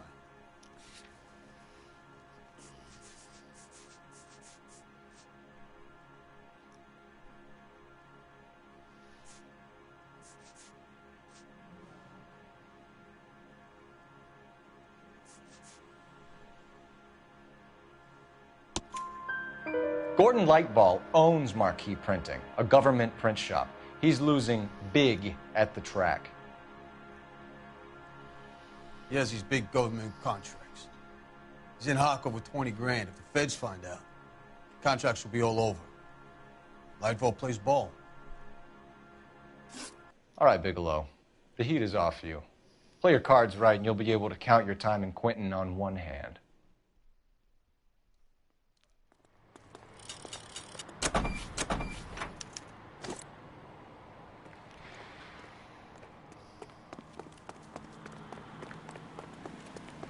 Somebody gonna tell us what to... You drive. I need to go over the case notes. All right. Where to?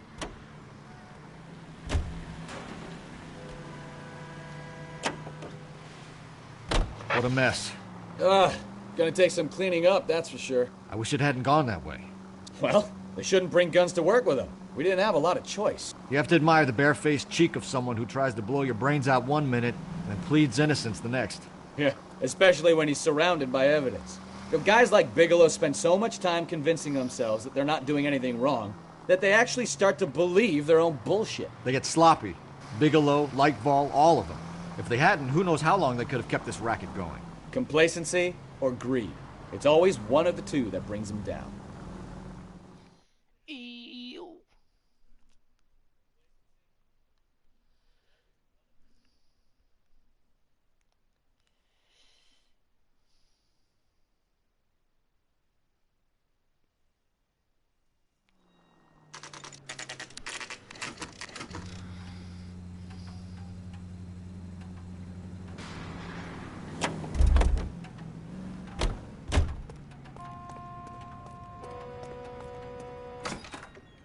You're under arrest.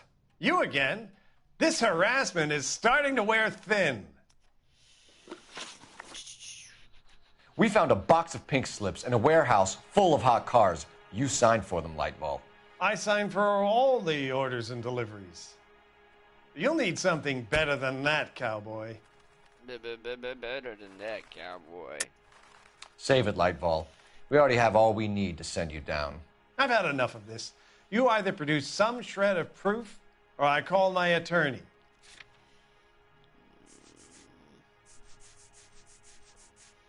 Betting slips with your name on it. You're in the hole with the organization. We know about the debts, Lightfall. I agree. I have a small problem. I'm prepared to help you in any way I can, Detective. I'll name names. I need you to keep this out of the paper. You need to shut up now, Lightfall. Gordon Lightfall, I'm charging you with conspiracy and fraud. Hands behind your back. Hands behind your back. The LAPD Central Traffic Division has today smashed a nationwide auto theft ring, writes crime correspondent, blah, blah, blah. Oh, here it is. Traffic squad detectives confronted a large group of armed thugs. After an exchange of gunfire, more than a dozen dead criminals were removed from the scene. The LAPD sustained no casualties. Damn fine work, Phelps. Now get out there and nail some more bad guys, will you? I want to finish reading this. He knows. It's like, where's my pat on my back? Perkowski did work too.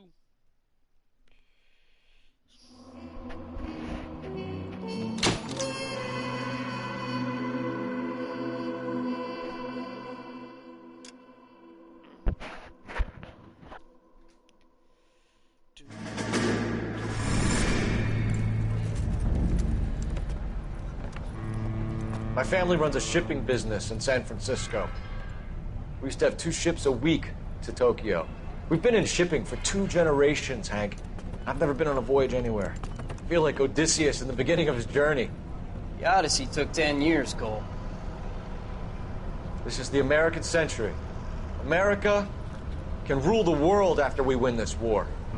We need to stay alive, Cole. These men are counting on us. Have you heard what the veterans are saying to each other? No. Golden Gate and 48. That's 4 more hard years of fighting.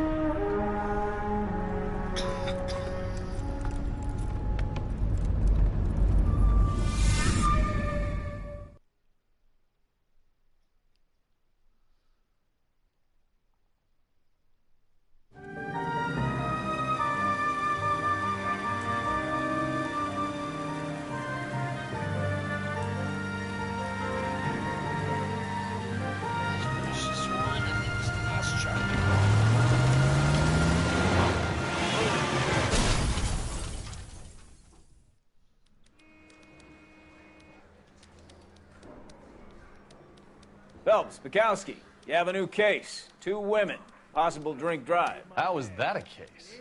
The broad says she was doped and that somebody tried to kill her. Where did this take place? That's the bit you're gonna love. Right across the street. What? A Chevy Style Line took a nosedive off the escarpment, fetched up underneath a Cola King billboard. Up to it, boys. We got bad guys to catch. I want to make Homicide. You know you made it if you can get that guy. Said that 100 times. See you later, fellas. Try not to work too hard. Look at you, bantering with the boys. Brings a tear to my eye watching my caterpillar grow wings. I'm just trying to fit in. Educated, hardworking, straight as an arrow. I hate to break it to you, Cole, but you'll never fit in the Central. You can drive.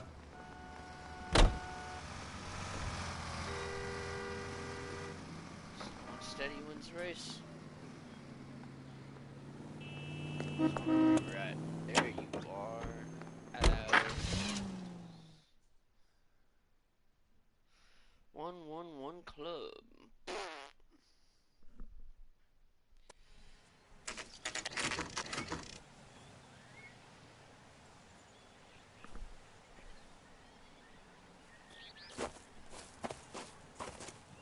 Her face looks familiar. Well, that's June Ballard, Tarzan's sister, beast of the Amazon. She's married to Guy McAfee. The captain has moved to Vegas now, but the 2 of them still have juice. Phelps, traffic. Detective Phelps. Hey, Bukowski. Long time no see. You could have called this in by megaphone, Enrique. Phelps, this is Enrique Gonzalez. Enrique was a pretty decent middleweight. What do we have, Gonzalez? Broad drives right through the empty lot and off the side of the escarpment. Her stories that a movie producer doped her and her friend and sent the car over the cliff. Was anyone hurt? Driver's beat up. Not too bad considering. If she hadn't hit that billboard, we'd be scraping both of them off the pavement. Passenger's a Jessica Hamilton. She's just a kid. She's pretty knocked around. Kid gonna be all right? I think so. They've taken her to central receiving. If you want to take a look around, install the ambulance. Thanks. Do that. One more thing. Watch out for the driver. She cuts rough.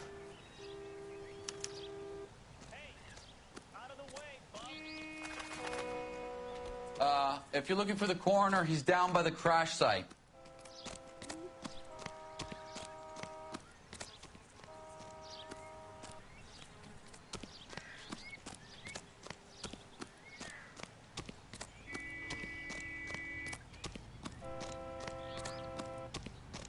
You'll want to see this, Phelps. There, laid out on the trunk.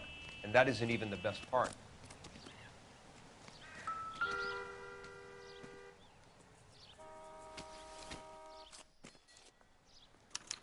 They've been torn off. Where did you find them? They were stuffed in the young lady's handbag. I'll run a trace for semen when I get back to the lab.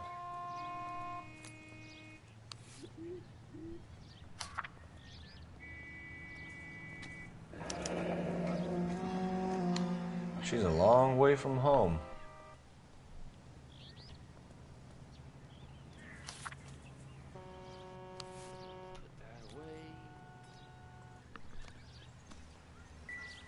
Drunk driver?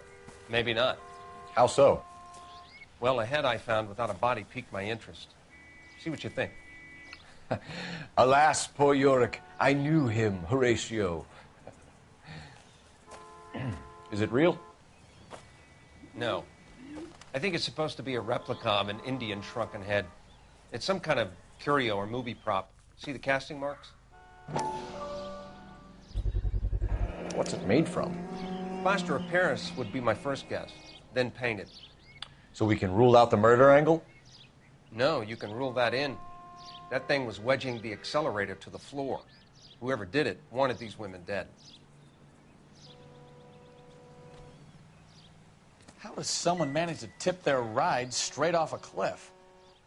If the driver's in a fit state, Looks like they're lucky they weren't more badly injured. Must have been unconscious. Being relaxed tends to lessen the soft tissue damage.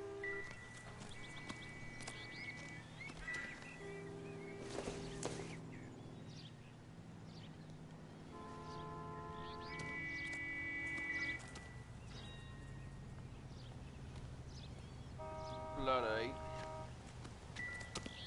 Never the same, are they?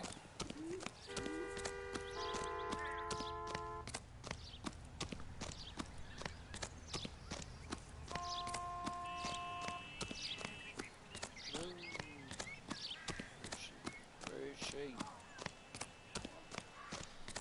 There she is. Mrs. McAfee, we would like to ask you a few questions, if that's okay. I prefer to use my maiden name, June Ballard. You might be familiar with some of my work. Can you tell us what happened here? You're kind of cute for a cop. Maybe a bit on the serious side. What about me, June? I'm a big fan of Beast. I don't like. Keep out of this. We understand that you're still suffering from the effects of the accident, Mrs. McAfee. The officer says that you claimed that you were drugged. Who did this to you? That rat slipped us a Mickey Finn. She's got the hairy part of Mark. It's no wonder I feel so dopey. I can't remember. It's a serious offense to withhold information from the police during a criminal investigation, madam. I told you to call me June. You're making me feel like an old lady. And don't bother your handsome head about this. My husband will settle the score with Mark Bishop. What can you tell us about the passenger in your car? Jessica Hamilton. Poor Jessica. It's been a rough day for her. She's desperate to break into movies. What more can I say? I think you're lying, Mrs. McAfee. I think something happened to Jessica yesterday before the crash. I'm offended, Sunshine. Do you have any proof?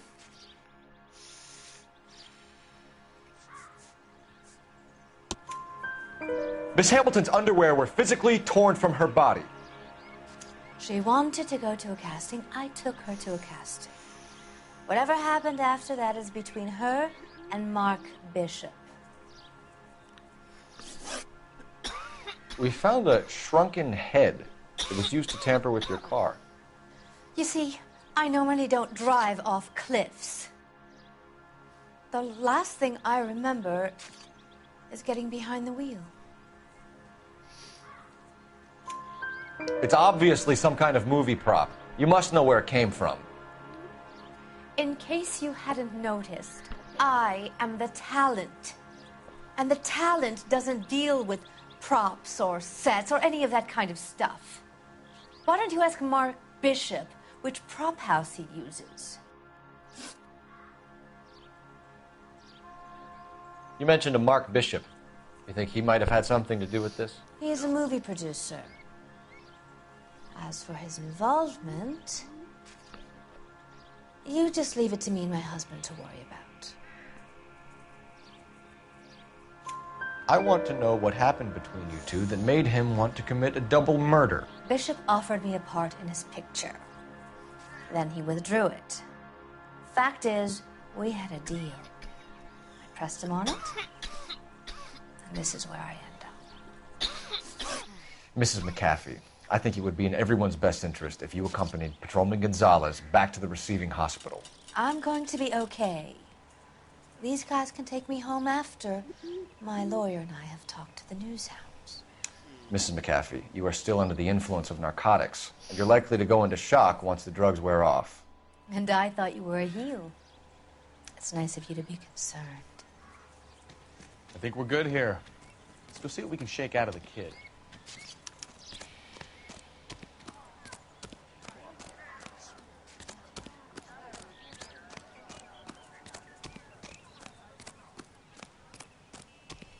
You're behind the wheel.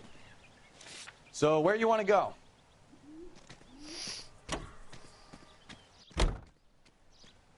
KGPL to car 11K, 11K. The car crash victim has regained consciousness or receiving hospital.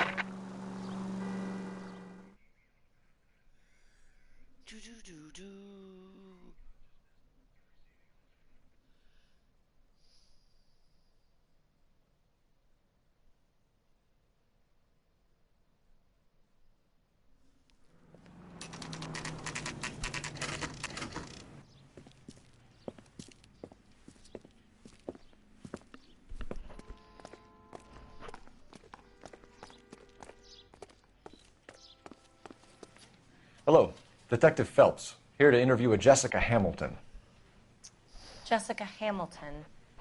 Oh, yes. She's in the room, right behind you, Detective. You can't hold me here. Hello, Doctor. I'm Detective Phelps. You're attending to the young lady from the auto accident? Yes. She's conscious now, but I doubt she'll remember much. She's still feeling some of the after effects. Jessica was drugged? She certainly was. Chloral hydrate would be my guess, and there's clear evidence of abuse. She's still a minor, Detective. Someone planned a double murder to cover up a statutory rape? Swap 7 years for life and gets Guy McAfee on their case? Doesn't make much sense to me. I guess it depends on what they had to lose.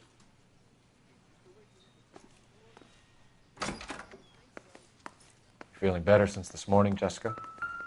A little. My head still feels swimmy.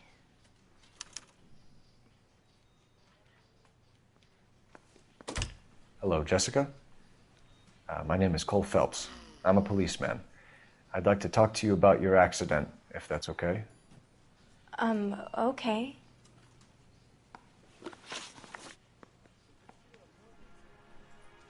Can you tell me what you remember about the crash?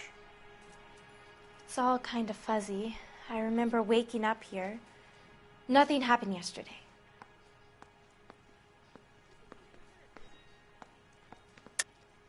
Tell the truth, Jessica. Why the big cover-up? I'm not lying to you.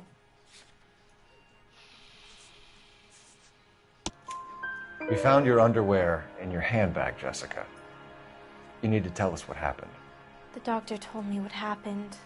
I didn't want that. I just wanted to be a star, to be in movies. I told Junie what happened, and she told me to toughen up. That was the price of stardom. Did she now, cold-hearted bitch? It's not Junie's fault. It's not my first time. I had a boyfriend back home, but my father found out about him. Even if you consented, Jessica, you're still underage. We need to get in touch with your parents, Jessica, to tell them what has happened.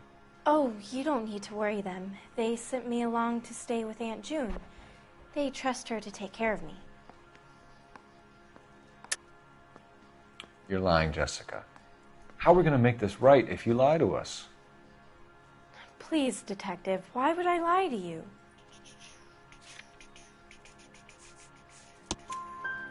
Because you're a runaway, Jessica, and you don't have your parents' permission to be here. Now, do you want to tell me what really happened? I went with Junie to this strange place. It's difficult to remember. Someone gave me a drink to calm my nerves, and then I felt faint. I think I must have passed out. How did you meet Mr. Bishop? Well, Junie is a big movie star. You probably know that. She's doing a new movie. What's the story with Bishop and Mrs. McAfee? Why does he want the two of you dead? That can't be true. Mr. Bishop seemed very happy today. I mean, yesterday. And that's why he wedged a shrunken head against the accelerator pedal and punted the two of you over an escarpment? I overheard Junie speaking to him on the phone a couple of times. Screaming, really. She can be very hard sometimes, Junie. But they seemed okay yesterday, like they worked it out. I know what happened to you, Jessica. Where exactly did it take place? Please, it's scary. It's really difficult to think of anything. Jessica, I really need you to help me here. I remember the mermaid. Was the mermaid in the movie too? No, it was on the front of a building. We pulled up in front of the mermaid. Thank you, Jessica. You've been a big help. Here's my card. If you think of anything or you need some help, just get in touch, okay? Okay. I think it might be a good idea if you went back home till you felt better, Jessica. I couldn't do that, officer. What if I got the part and I wasn't there? It's the tale of this town, Cole. Lambs that go willingly to slaughter. Who the hell is that? Must be her lawyer. He certainly expedited her release. I don't like it, Cole. Why is she in such a hurry? We should follow her.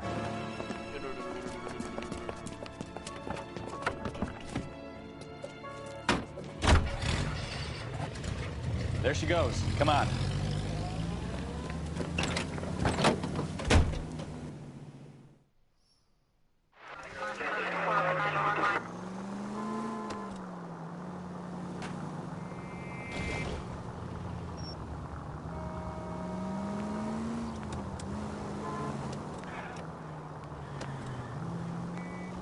Ballard is definitely up to something.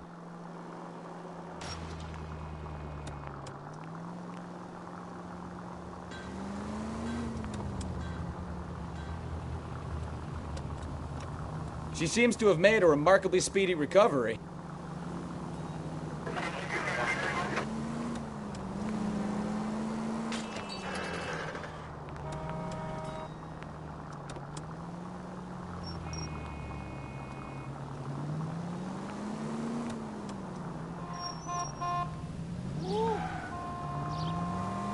Now would be a bad time to forget how to drive, Cole.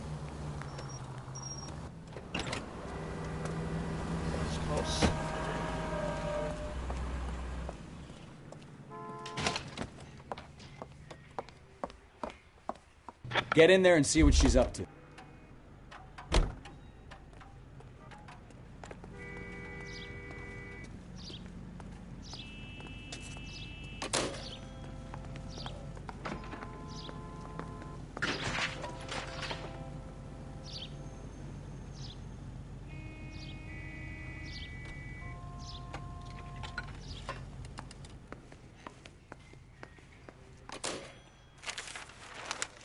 Baby?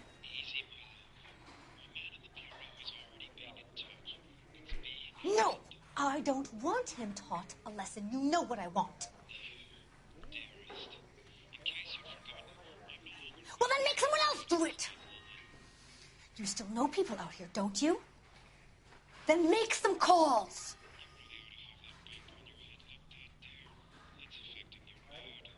I'm gonna be very clear about this. You get this done, or I'm... Wilson's Hotel.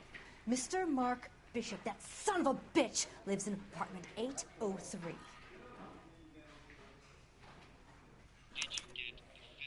Sure, I got the film.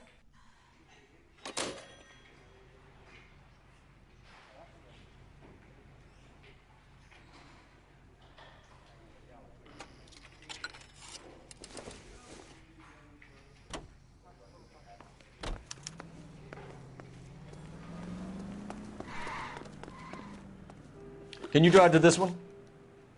Fine. Where are we headed?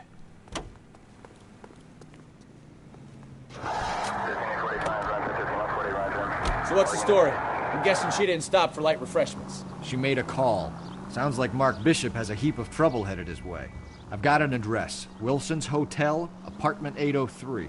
Oh, shit. You better step on it. If he's got any sense, he'll be as far away from home as possible. If he had any sense, he wouldn't have tried bumping off Guy McAfee's wife in the first place. Or he'd have done the job properly. McAfee will break a fella's legs just for looking at his broad the wrong way. What did you make of the kid? You believe her story? I think she was doped out of her tiny mind and given the casting couch. That fucking bitch Ballard sold her out. So if Ballard was doing someone a favor, why did they try to kill her? All units in the vicinity in car 11K, 11 King, a 415 in progress at apartment 803, Wilson's Apartment Hotel, 1220. All units in the vicinity in car 11K, 11 King, a 415 in progress at apartment 803, Wilson's Apartment Hotel, 1220 West 7th Street, Westlake Park. 11K code 3. All other units code 2. KGPL clear.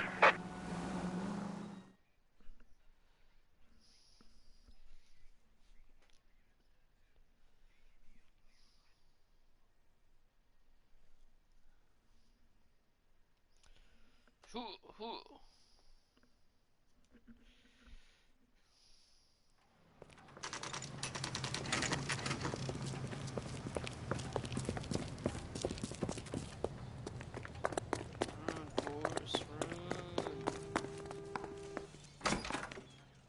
I'm Detective Phelps.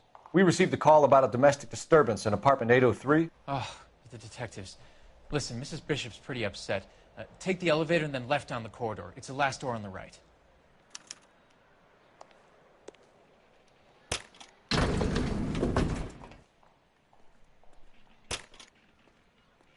Sounds like we're about to make it a hat trick of hysterical female witnesses.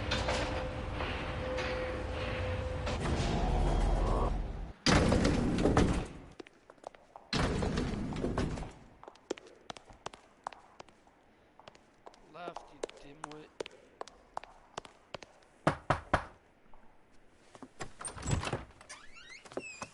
LAPD, ma'am. Are you in danger? I'm all right now. You just missed them. Horrible, awful men. Are you injured, Mrs.? Mrs. Bishop. Gloria Bishop. Please, come in, officers. I'll just need to sit down for a moment. Forgive me. That's perfectly normal, ma'am. Just look at this mess. We'll take a quick search of the premises, ma'am. You take a moment to gather your thoughts. I will. Thank you, officer.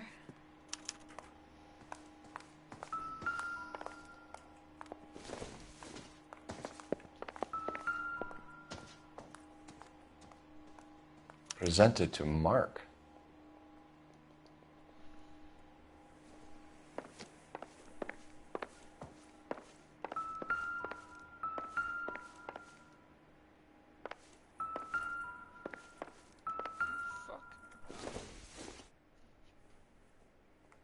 Nope. Nope.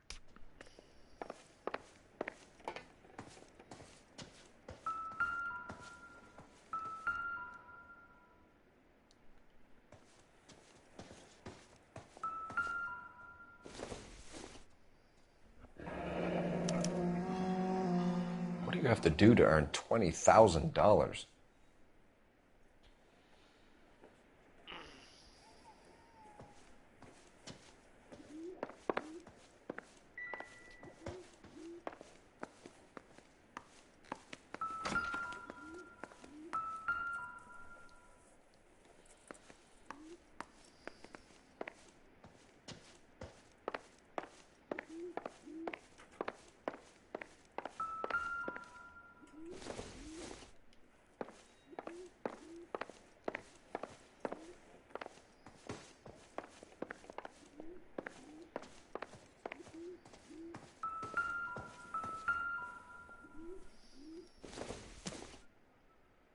This doesn't pertain to the case.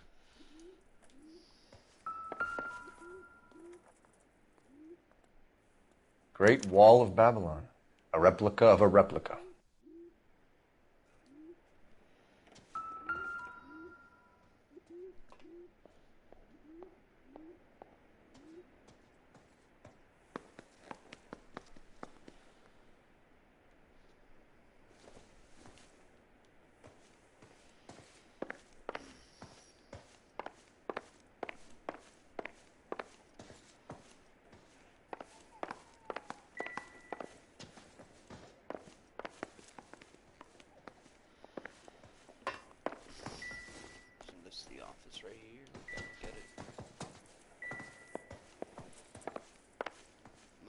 you fucktard.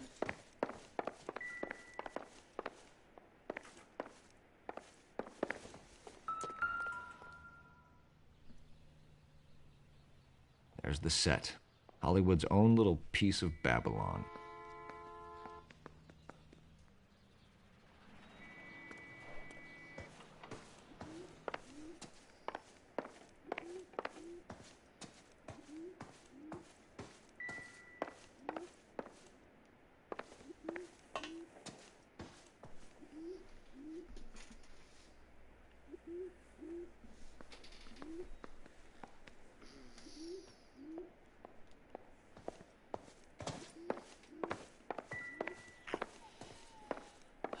Missing something. There it is. Looks like the old movie set downtown.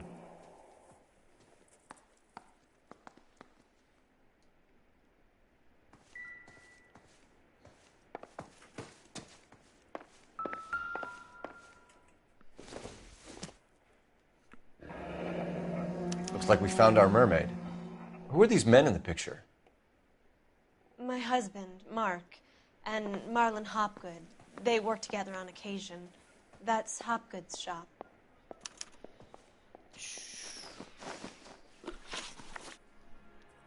Those men, I think they work for Guy McAfee. Do you know the name? No. Why should I? June Ballard is married to Guy McAfee. Have you heard of her? That slut. She's been badgering my husband for days. Mrs. McAfee alleges that your husband tried to kill her and her friend last night. I think you should tell us what you know. My husband's a movie producer. This has something to do with his new picture. He doesn't include me in his business. June Ballard said she had a deal to be in his new picture. Mark repeatedly told her no. He had Joan Leslie lined up for the role. That's how he got the finance. June made all kinds of threats. She was very rude to me. You know June Ballard? We were both on the same picture a few years back. That's how I met my husband. Where can we find your husband, ma'am? He told me he would be on set. That's all I know. Either we find him or McAfee's people do, Mrs. Bishop. If you care for him, you should make sure that we find him first. I do care for him. But I don't really know where he'd go if he were in trouble. Hopgood might know. Why is your husband paying Lorna Hopgood $20,000? Lorna? Marlon's ex-wife? Are you sure? You're lying, Mrs. Bishop. It's some kind of payoff. You know exactly what the money is for and who it's getting paid to. Do I? Would you like to prove that, Detective?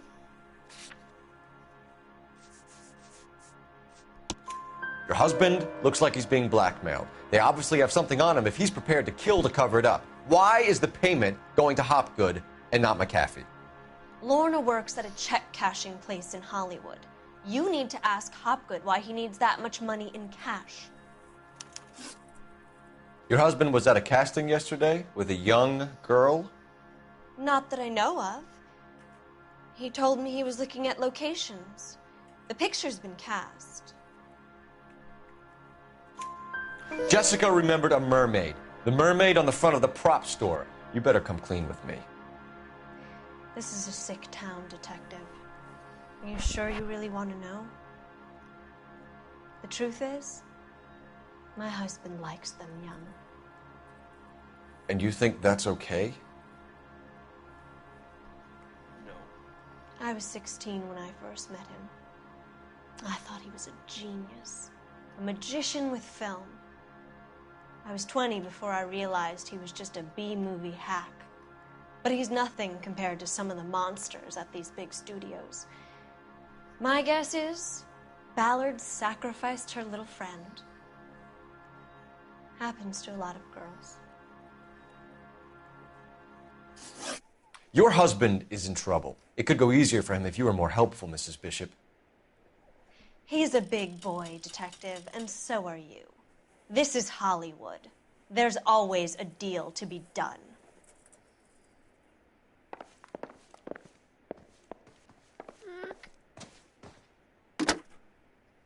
Operator, give me R&I. Putting you through now. Phelps, 1247. How could I help, Detective? I need a location on a silver screen prop store. Just a moment. Silver Screen Props, corner 3rd and Figueroa. Thank you.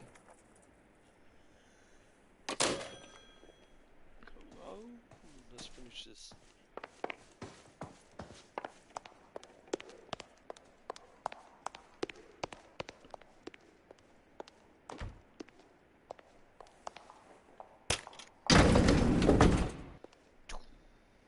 An aging movie star, a wannabe starlet, a movie producer's wife.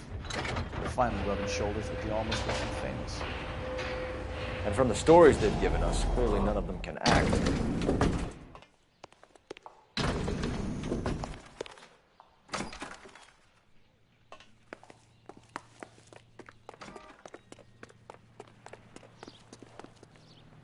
You drive. I need to go over the case notes. Where are we going?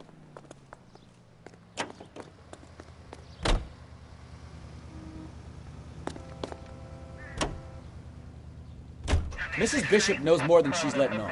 She doesn't seem to realize how much trouble her husband is in. The LAPD are the least of their worries right now. You'd think she'd have gotten the hint after those hatchet men redecorated her apartment. Maybe she's just loyal. Or she's in on it. She didn't seem like your average giddy broad with nothing between the ears. Or she might just be trying to buy enough time for Bishop to put a couple of oceans between him and McAfee. Excuse me. Ooh.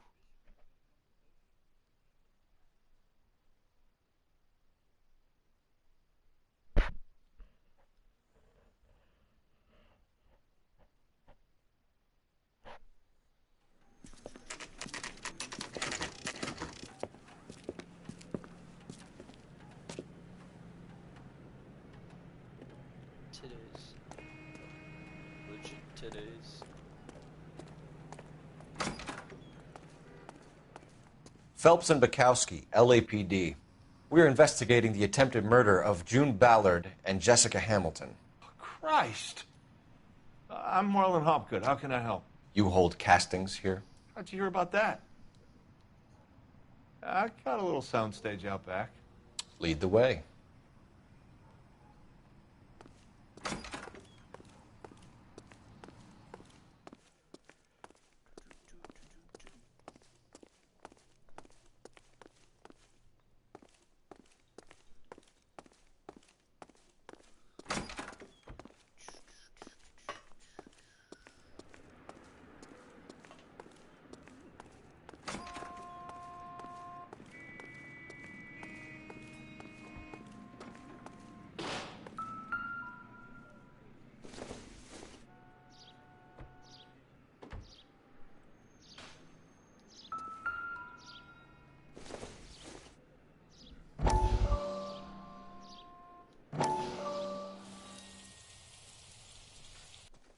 Listen, I have to call you back. I got some business here. Sit down, Courtney. This is Mickey. Mickey, this is Courtney Sheldon. What would you like to drink? Scotch. Straight up. I hear you're back at school learning to be a doctor, kid. Yes. That's right, Mr. Cohen. So you want to be a doctor and a dope peddler. Interesting combination, huh? Do we have a problem, Mr. Cohen? We might have. Yeah. Selling your dope to my boy Lenny looked like a good move, but Lenny has been supplying, wholesale, so to speak. The Bindle boys in this town aren't used to the juice without a little of the middleman taking his cut. Lenny promised that wouldn't happen, Mr. Cohen. And Lenny works for you. What can I say about Lenny? Let me think. Oh, yeah, he's a putz. And he's lazy, and he's greedy, but he's my wife's brother. How can you make a cake with those ingredients, huh? Please. So how is that my problem, Mr. Cohen? Well, kid, the only way we're going to be able to make this work is to do some repackaging. We need to get the dope out of those dinky little cardboard boxes and... Surrettes. Yeah, Surrettes. Great. We can put it into a big vat so we can water it down a little bit. I won't bore you with the chemistry, but it doesn't work that way. you're likely to kill even more people. Okay, listen. We want to buy you out, kid. I'll offer you 50 grand.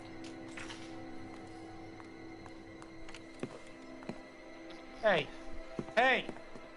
You don't like my offer?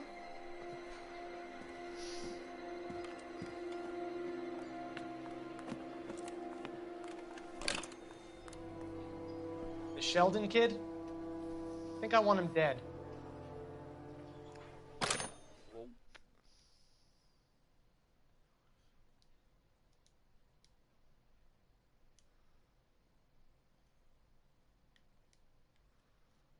What's going on?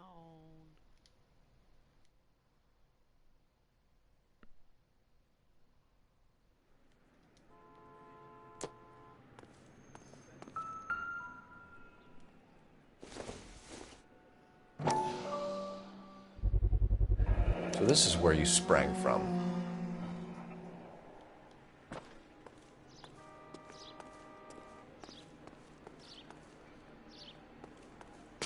What do you think? Search through all this crazy movie junk. See what turns up.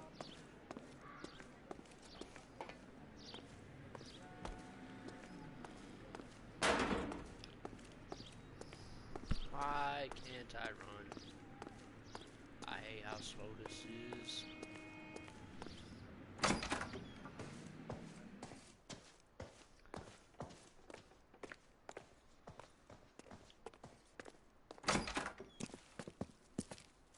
Keep him here, Stefan. I'm gonna take a look around. What's this got to do with me?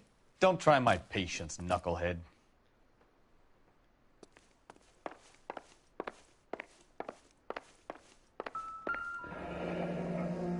Turn off the lights, Hopgood.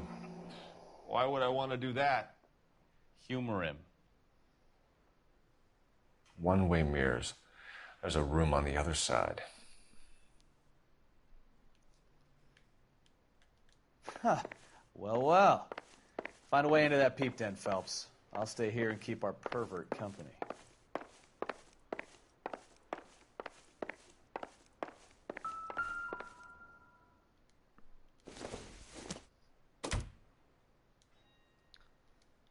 Not what I'm looking for.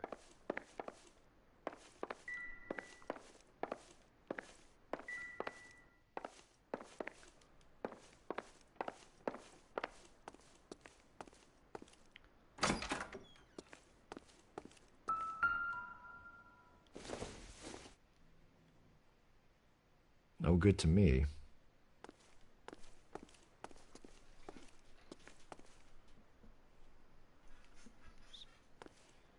It can't be that way, Phelps. You couldn't fit a rat through there.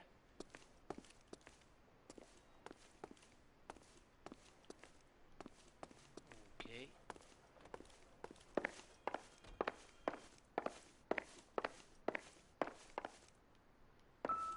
So dark. The fuck. Options. Display. Brightness, because I can't see shit.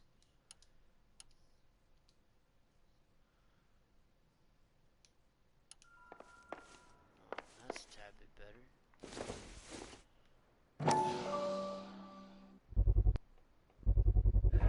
Doping a 15-year-old kid and abusing her in a screen test. What is wrong with these people? Everything.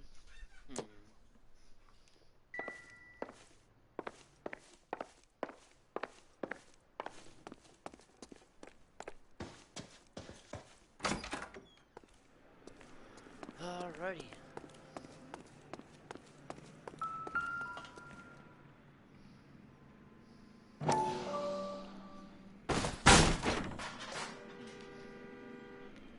I am Hulk. Hulk smash. Oh. Oh.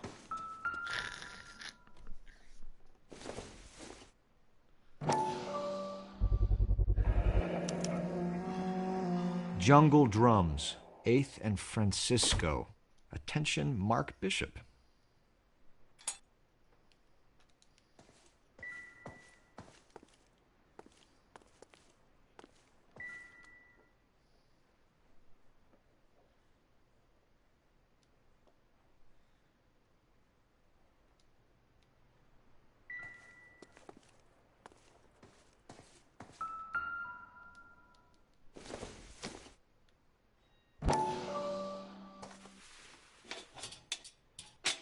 So what happened to the film of Hamilton's screen test?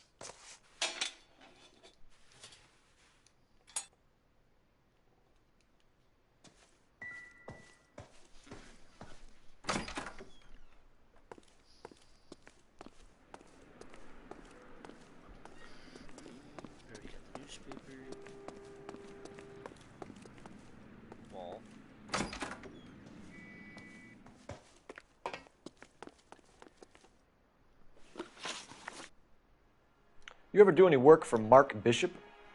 Mainly do work for the studios. RKO, Republic, Warner Brothers.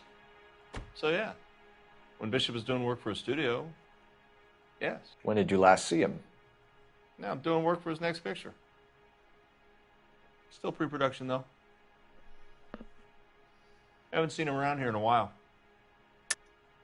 I know you're lying, Hopgood.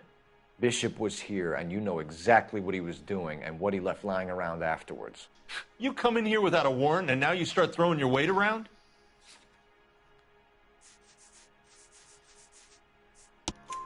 A 15-year-old girl told me how she was drugged and molested at a casting house. I found the chloral hydrate in your drinks cabinet. You give me something or I will break your fucking jaw, Hopgood. Bishop was here with June Ballard and the girl. A lot of producers and directors use this place. I'm not responsible for what goes on here. McAfee's men are looking for Bishop. We need to find him first. Any idea where he might have gone to ground? If he really tried to kill McAfee's wife, my advice to him would be to leave town. You're delivering props to Jungle Drums on 8th Street? Bishop is using that old rundown wreck of a set. That place is dangerous. But it might be a good spot to hide. What's the deal with you and June Ballard? Look, buddy, I make props. I hardly ever meet the talent unless it's something tailor-made for them, like a sword or something. You and Ballard are blackmailing Bishop. That's why he cracked. You got nothing on me. My hands are clean on this.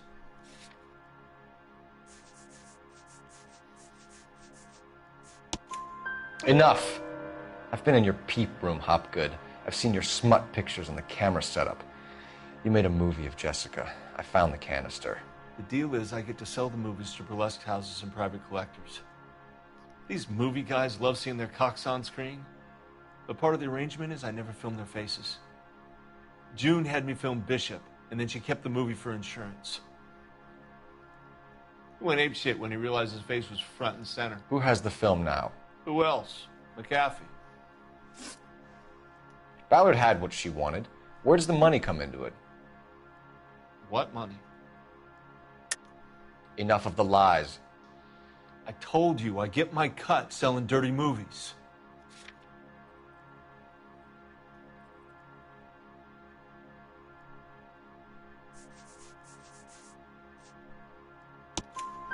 Your ex was getting 20 large from Bishop. If I wanted to skim 20 from Bishop, we'd do it through the movie budget. June said she'd sell him the film once the movie had wrapped, but Guy wanted cash. He's in a cash-only business. You think I had a choice in this? That's all for now, Hopgood. We're taking you in. Phelps. Roy Earl, ad vice. Hold on a moment. This is clearly a vice case. You've been roughing up my informant? Hopgood is a vice informer? Yes, he is, Phelps, and a very important one. Look at that mug. Have you been upsetting these two officers, Marlin? So we just drop it? You do if you know what's good for you. You need to catch the movie producer before an angry husband does, from what I'm hearing. I'll be making a full report to the captain, Detective. You do that, kid. We're all very impressed with you. Let it slide, Cole. Let's get out of here. Skedaddle, skedoodle. Detectives. Johnny Goldberg. You work for Mickey C. That's right, detectives. You wouldn't happen to know the guys who roughed up Mrs. Bishop earlier today by any chance? No, not us. We don't do that kind of thing. It's the husband we'd like to talk to. This is a police matter. You don't want to be taken in for obstruction of justice, do you, boys? You could try the obstruction rap, but it won't stick. We could beat that. You've had your 10 cents worth, gentlemen. Bishop knows how the world works. Mrs. McAfee hits him up for a movie part. Happens every day.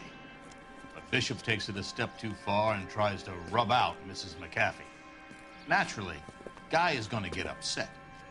What made you think Bishop would be here? We figure he might be planning a little accident for Hopgood, too. Those two guys have got some unfinished business. You let us know if you find Bishop. Guy McAfee can be a very generous man. I'm only going to warn you once, gentlemen, to stay out of this. This is a police matter. We will be bringing Mark Bishop into custody. At least he's polite. Kind of dumb, but polite. But I'm a lot less polite, you smug son of a bitch. So let me put it in ruder terms that even a pair of blockheads like you might understand. The only reason that you don't have bars on your windows already is because you're small fry. And we don't waste our time on small fry. You stay away from Bishop, and you stay away from me. Is that clear enough for you, asshole? Now run along back to your boss so we can pat you on the head and tell you what good boys you are.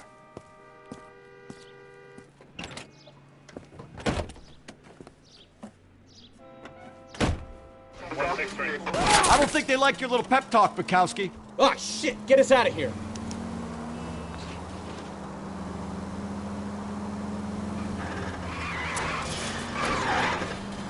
I need to be closer, Cole! They really don't want anybody getting to Bishop before they do. Lay into his wheel arches. Come on!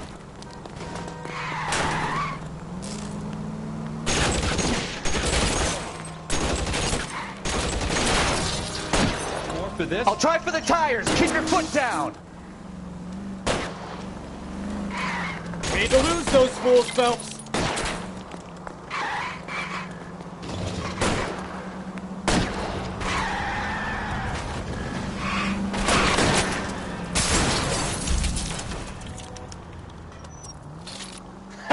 Let's see him chase us now. Onto the movie set, Phelps. Let's roll. Oh, Christ. And they say working traffic is... You know the way. You can drive. And where exactly are we going?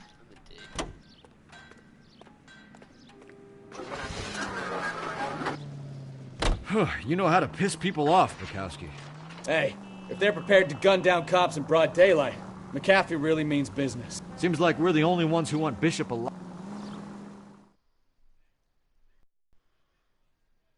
I don't know if that's gonna ruin my score, but fuck, we'll see.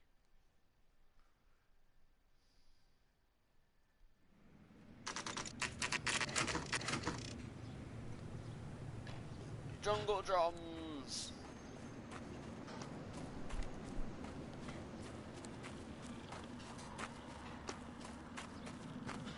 There's the slippery bastard now. No. God damn it! Mark Bishop, stop! LAPD! Get him, Phelps. I'll cover the exit. 11K calling KGPL, requesting assistance at 8th in Francisco, the abandoned movie set. My partner is pursuing suspect on foot. Code 3, KGPL. We're trying to help you, Bishop! This is all a big mistake!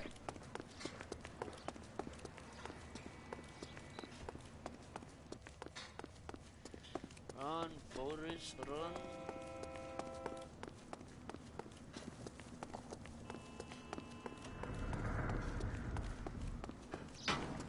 It's us or McAfee's boys. Your choice.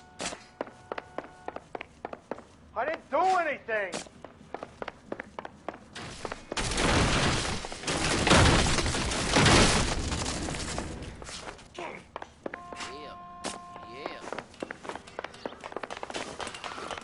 Get the hell out of here, you cow.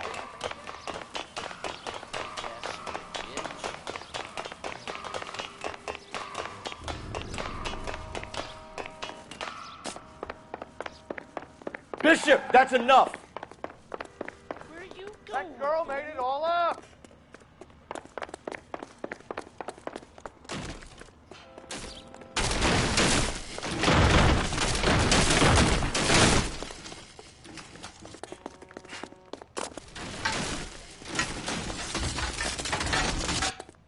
Don't make this any harder on yourself, Bishop.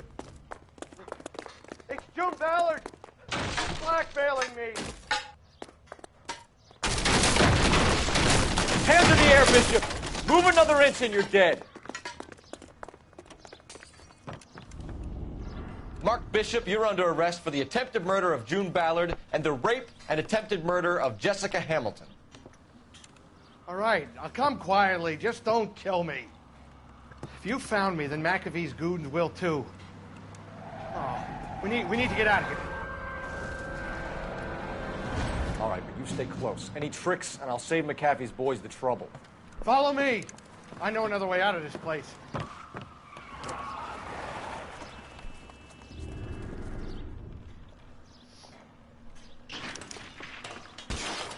Christ, Detective, they're trying to kill me! Last chance to back the hell down!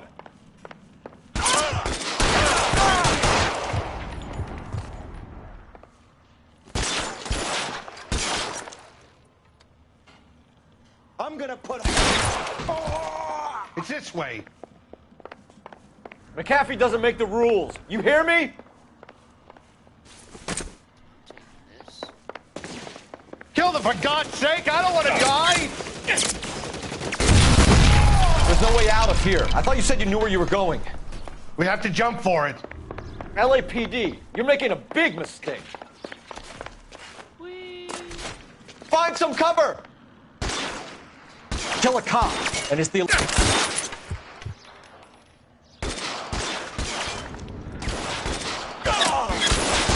Come on, it's this way.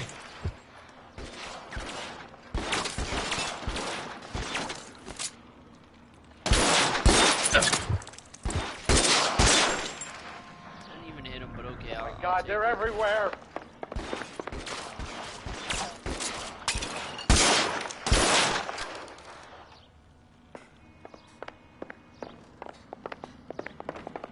You have to get me out of here.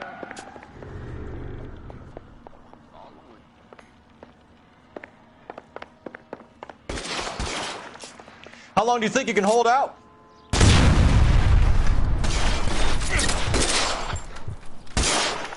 This is insanity. The statue there.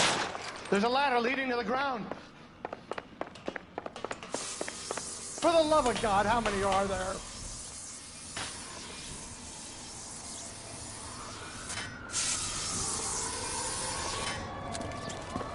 Get him over here, I'll cover you! Come on, the cavalry's here!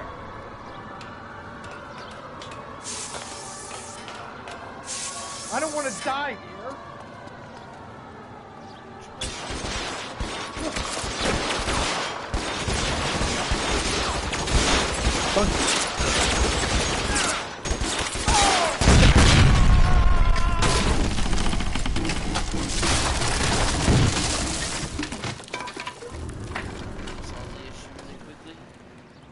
Follow me. We need to get him to the car. This is all Ballard's fault.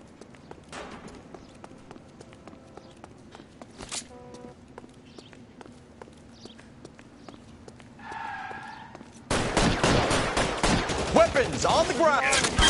We're done for.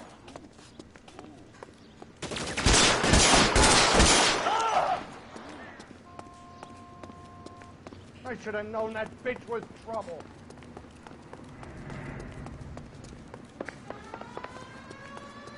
Get him to the car. I can cover you from here.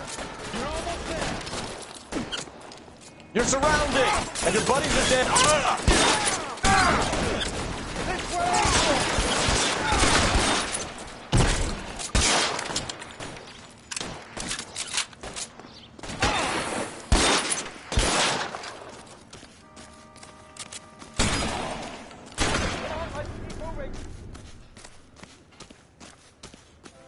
Give it up, chump. I know you're there.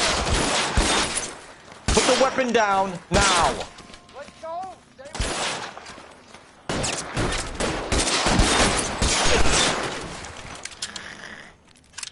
Like, what the fuck?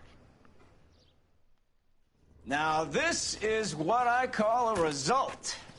Mark Bishop, erstwhile film producer and all-around piece of shit, catches a fast ticket to Quentin for statch rape and attempted murder. So he gets to spend the next 15 years playing sissy instead of sticking it to little girls. That is justice with a capital J, Detective Phelps. You developed such a reputation, I'm not going to be able to hold on to you any longer. You're getting promoted. Go on, get your new assignment. It was good working with you, son.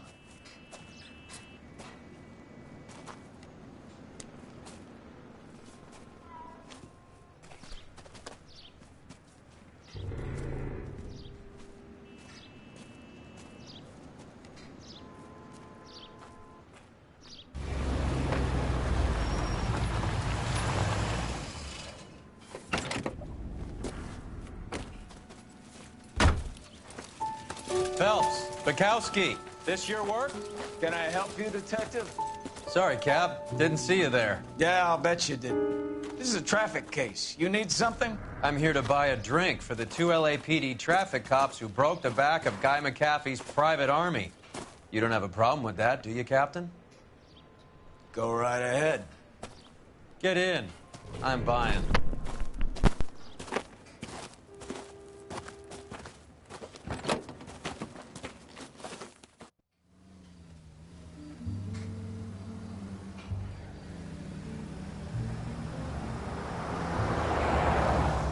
You'll like this place. A lot of movie people hang out here. You like jazz, Cole? The hopheads love it. Sure, I guess. Big bands and swing I can understand, but this bebop palaver? How are you supposed to dance to that? This is Phelps, Leroy. Be nice to him. You'll like this place. They treat you right. You like a table, Roy? What do you think we want to do? Stand at the bar like I'll chumps? get a table ready for you then. Don't look so happy to see me, Alphonse. I might get the wrong impression. Cole, this is Alphonse.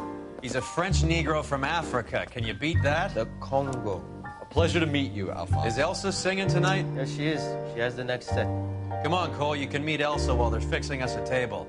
You'll like her. She's something else. Maybe another night, Roy. She's pretty beat up about it. Get your hands off me. Don't ever tell me what to do or what not to do, Alphonse. You got a nice club here. Don't spoil it. If you will follow me, detectives. Just through the door. He was my only real friend, Harlan. We went through it all. Do you realize what he meant to me? Of course I do. You have no idea. You said it was construction work. It was an industrial accident, Elsa. How can I be held responsible? Elsa, are you going on? Louis, for God's sake, he was my best friend. The only man who ever loved me without putting his hands on me. Hi, Elsa. Here's someone I'd like you to meet. Cole Phelps, war hero and crime fighter extraordinaire. And why would I want to meet another fascist from the LAPD? Sorry about this, Cole. What an evening I'm having. First a Negro puts his hands on me, and then this. Who do you think you're talking to, you German junkie whore? Don't you ever forget your place with me again. Do you hear me? Evening, Doc. How's business? Sanguine. Louis, help me here. I'm gonna have to give her something before her performance. Blow it off, Cole. These artsy-fartsy types always get a little flighty. Meet Dr. Harlan Fontaine, doctor to the stars. Mr. Fix-It to the mental wreckage of Hollywood. So what about that drink, boys?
All right, gentlemen, take your seats.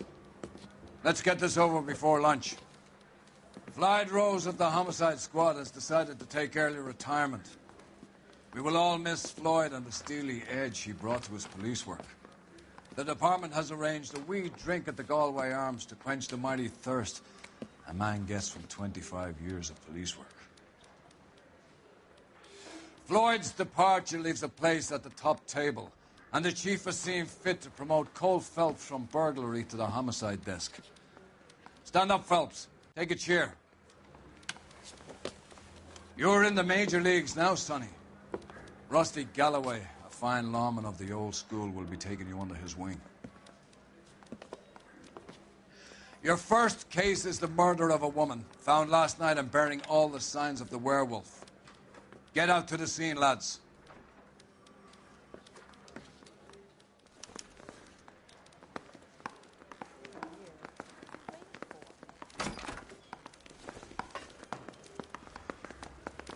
Do you have the address? It's been all over KGPL. It's off Temple Street, between Belmont and Glendale. You can drive.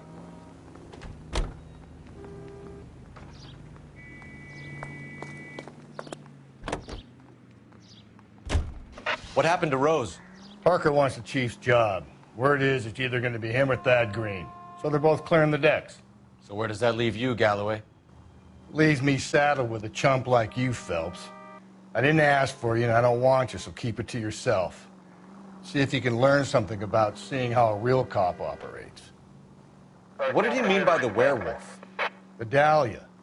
The Daily News came out calling him the werewolf killer. The Examiner came up with the Black Dahlia. We any closer to catching him? Not a chance. 6 months and hundreds of guys running down leads, and we got nothing. You don't think this has anything to do with it? No, I don't. 90% of murders are domestic, Phelps. Some guy gets into a beef with his wife, he takes it too far. This will be the same. But cutting someone in half and leaving them off the sidewalk, that's a one-off. Why so many women this year? Because of the war. You should know that. Guy gets to kill people every day in combat. Comes home, he's expected to take lip from his wife. What do you think's going to happen? It's that simple. Like I said, most of the time it is.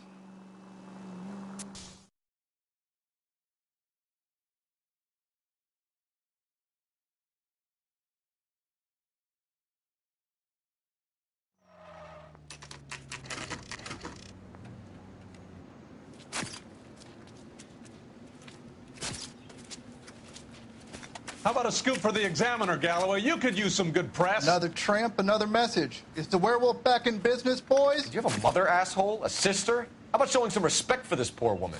Let us do our job, and Detective Galloway will give you a statement later. He's good, Rusty. He even sounds genuine. That's Phelps, guys. The war hero. Defending the honor of murdered humps. Get used to it, Phelps. Moving along, guys. You got your pictures, you got your headlines. Now scram.